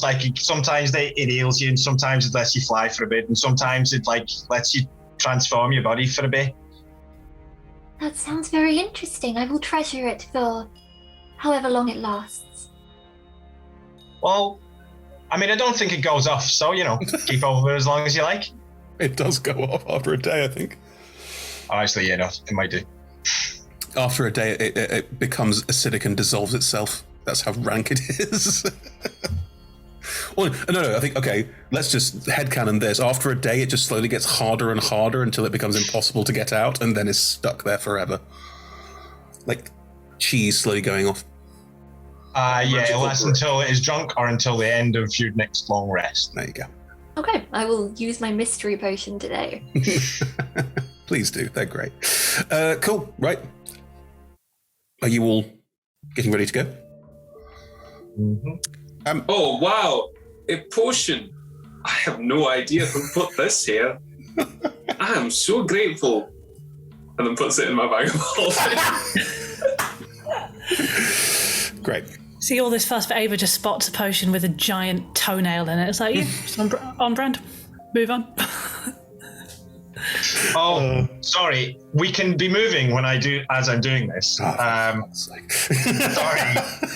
Let's have a long rest. Can I commune with my god? Can I do all of my prep? Can I do all of this? I wasn't I've going done to, my and prep. then you would like. Kidding. I've done my prep. I have. Where's it gone? Damn it. I gotta be Brogard, and I love Brogard. Me too. God. Just to annoy you, now. You know that, right? It's just to annoy you. It's because I see myself. You know. Sorry, Nate. So as we're walking, Nate casts enhance ability on himself because this fucking the things on this gun are bugging him. So he does a fox's cunning and gives him advantage on intelligence checks, and he's kind of looking at the gun again. And I'd like to roll another history check, please. Can I see? Wait, does that give you advantage? Yes. Oh, then no worries. It's just going to help you. I take the opinion that you can't roll again. However, you've expended a spell slot, which to my mind means it matters to you a lot. Ergo, you're welcome to roll again. Cannot do it every time, okay? No. If this one fails too, then you can fail. Yeah, no, I'm like, that's what I was thinking. I was like, if I do something, then it gets me another roll. But that's totally fine. I'm fine with that. If you just like, let me roll again, I'd smack you down. If you do it in an obvious enough way, Eldrathni will give you guidance again. Thank you very much. DC still super high? God damn! It's exactly the same roll. With advantage. With advantage. Oh, mate. And the guidance was the same. The highest of the advantage was the same. Okay. Absolute jokes. Anton was going to help. If Anton wants to help as well, and you're all involved in this, and it becomes part of excellent roleplay together, I am willing to give you one extra advantage. Oh, I'm looking at it. I'm like, does anyone know what this is? This is driving me fucking crazy. I recognize it, but I might have read something about it on the Arcane Brotherhood. I think maybe it's possible. Yep. No, you didn't. I don't know actually.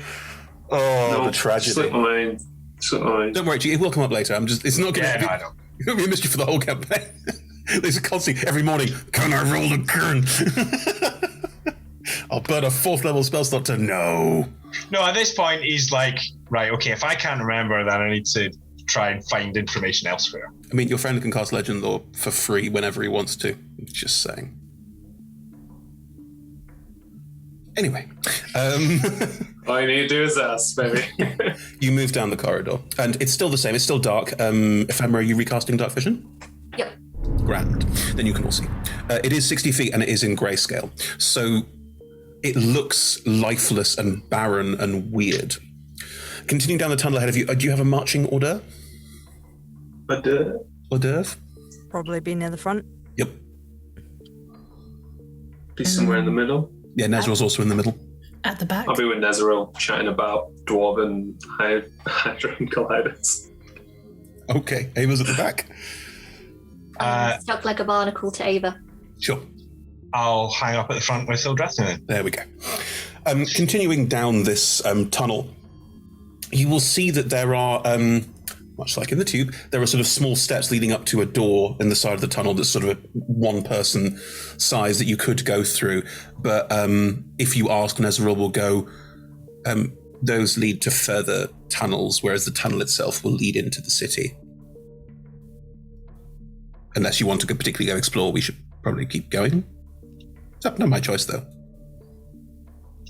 Do we, and I hate to bring this up in front of everyone, I do apologise, I know you've all had your rations. Do we think it's possible that there's any small little creatures around living down here? It's entirely possible. We've not seen any living creatures down here, but it's possible. If people could keep an eye out for some breakfast for me, that would be nice. Anyone want to roll a nature check? I'll do it. Ooh, okay, that's 27. Ooh. As you walk, Ephemera, if you keep an eye out, you will occasionally see quite a large grub-like thing. No rats or anything like that, but this is in reference to, there are things called tube mosquitoes, and they are a breed unto themselves. They have bred inside the tube and have become completely different species. They only exist in the tube. Isn't that cool? No. Tube's filthy, man. It's great. Yeah, you can find these sort of like strange grubs that you could easily, like, they appear to be clustered around various points where the metal is a bit porous in places or broken, or the tunnel itself is damaged and probably come from the earth outside, and just sit in here, and you could easily grab one and just... I don't know if I want to eat a grub. Does it look like it has blood? Wow, picky vampire. Do insects have blood? Insects do have a kind of blood. It doesn't work quite the same way as human blood does. It wouldn't be very well oxidized or oxygenated. Seeing Ildra's face, will people do? Anton, like, slowly looks back.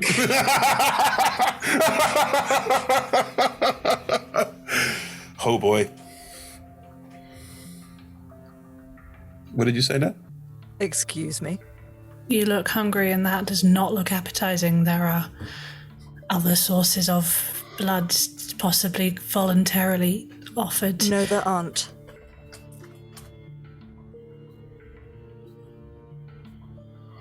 Okay. Get back to me when you get hungry. The offer is still there. For now. If you like, I can conjure a woodland being for you to feast upon. No, you can't. They're magical. It's fey. It would appear, and then you would bite it, and it would disappear. It wouldn't have blood. Damn it. Retcon the hell out of that. Jesus. No. You can have this horrible blood if you want it. I've just checked. They do have blood. It doesn't have red blood cells, because it doesn't have hemolymph. It doesn't need it. So it'd be sort of yellowy or greenish, and it would still work for a vampire, I reckon. Good. Yeah. Good. Good. They can't run. Grubs. You just pick it up. I can make it taste better if you like. Right, tell me, what is your reference for what tastes good to a vampire? I don't know, but what tastes good to you, and I'll sort it out. Is it people? Can you taste? Can I just say that from the back? Nate is still kind of looking at the gun, but he's like,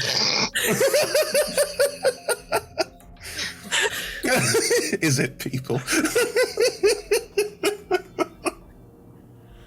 I think Eldrathni was holding the bug and kind of really is not appetizing, not liking the look of it at all. But at this constant needling from Ava of could eat me, is just gonna bite into this thing. I'll prestidigitate it into an orange. Like it tastes great. Oh, that's worse. I don't know if I can taste that. Orange? You can taste orange. Oh, yeah, taste the flavour of orange, yeah. It's like a chocolate orange, just no chocolate and all pus. It's not all pus. orange. It's not pus. That would be cruel. No, it's called hemolymph. It is much like blood, but it transports nutrients around the insect's body. It's got a pumping circulation. It works pretty much the same way as blood does. Just doesn't have any hemoglobin. Doesn't need it and it wouldn't be oxidized. So, I mean, I don't know what blood tastes like, folks. Actually, blood's iron. Metallic. Metallic. Yeah. This wouldn't taste like that because it's not oxidized. So it would just be. Tastes like orange. I think you'd get a brief taste of sort of damp, mildewy water. It's probably the closest taste I can imagine it would be close to. Probably a bit thicker than that. Damp, mildewy scum. And then it quickly gets overpowered by... Have you ever had artificial orange flavouring? Yeah. Yeah. That sort of sickening back of the nose, like, oh boy! Like, too much orange. Very quickly overrides pond scum. I don't think either's pleasant. No. I'm making it nice. I would have made it bad. You need to make it pretty strong to overcome the smell of the taste of. It just changes the taste of shit. Okay, I apologise. Then you get a very you get a very delicate taste of like a very pleasant orange juice. It will suffice. Thank you. It doesn't look pleasant, folks. The fangs and the little bit of dribble is all yellow and green. I'll clean that away.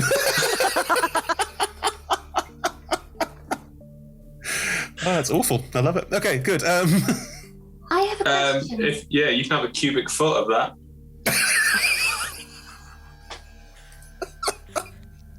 Evie, please. Oh my god, go ahead, Evie. Ildrathni? Yes. Does the blood need to be fresh? Not always, but the fresher the better. Okay. I think next time we find a creature that we need to deal with, maybe we harvest some of its blood for you in case a situation like this comes about. I couldn't ask the rest of you to do that for me. We'll be killing it anyway. Actually, I might have a way around killing things. Why? Well, have you ever commanded an army before? Of undead, yeah. A bit like that. Ooh. And then we kill them. No, yes. But also, Eldrathni, we should eat, and harvesting blood is not a big ask. Anton, you were not suggesting controlling something so that I may feast on it. No, it won't. You won't be able to do that. That's why I was saying we probably won't do that to the things, because I have a better way of dealing with that. I'm going to throw down a hard line on that. Well, I'm with you. What if we just suggest to a large number of people a course of action they might want to take, and then it's up to them if they do or not? Well, the suggestion I was going to make was a little bit... I think we're done discussing my breakfast habits. Thank you very much. Can we just carry on down this corridor? Oh no. Is there just silence after that? I think Ava will, once Eldrathni has stormed a safe distance ahead, to Anton just be like, I think it's a good idea. So the spell doesn't actually mechanically work like that. He starts to explain about how if the creature is going to... He's going to get a drained bug to the face. Roll me a ranged attack. Tastes like orange juice. It doesn't to you. It does. It's a cubic foot of food. Oh, I thought it was the person. It's not the person. It's the actual. You can change a cubic foot of stuff. To taste Actually, like a ranged attack would be dexterity, wouldn't it? It would, yes. That's just a flat 10. It goes right past you and done nothing. There's a faint behind you. I think it's best we just kill this conversation. They're really touchy when they haven't eaten. I understand it. Everybody's had a bit of a traumatic few days. So. Fair. Talk to them about the circle of life when they've calmed down a little bit. Anton just looks back. Oh my god, Eldra, you walked ahead. Save us. Nate, were you going with, because you were up ahead as well, were you sort of trying to keep up? Yeah, I think so. Cool. The two of you will see it first. Up ahead, the tunnel is completely bisected by a blue-green hexagonal... Is it hexagons that tessellate? It is, isn't it? Yes. I think so. Hexagons tessellate. Yeah, I thought so. Of hexagons. It's a slight arcing curve, like it curves from your perspective inwards, therefore implying that this is the edge. Where it crosses... Nate's just going to tap on it at the end of the rifle. Wait. You are still about... Oh, okay. I'm going to say 50 feet away from it, with reasons why will become apparent. As you move towards it, you can see that this shield, it flickers. It doesn't appear to be like a perfect flicker, like every couple of seconds, it goes off and on again. It's more random and more sporadic and more scattered than that. where it impacts the side, where the cabling is, on the far side of it, you can see that these conduits are thrumming with energy.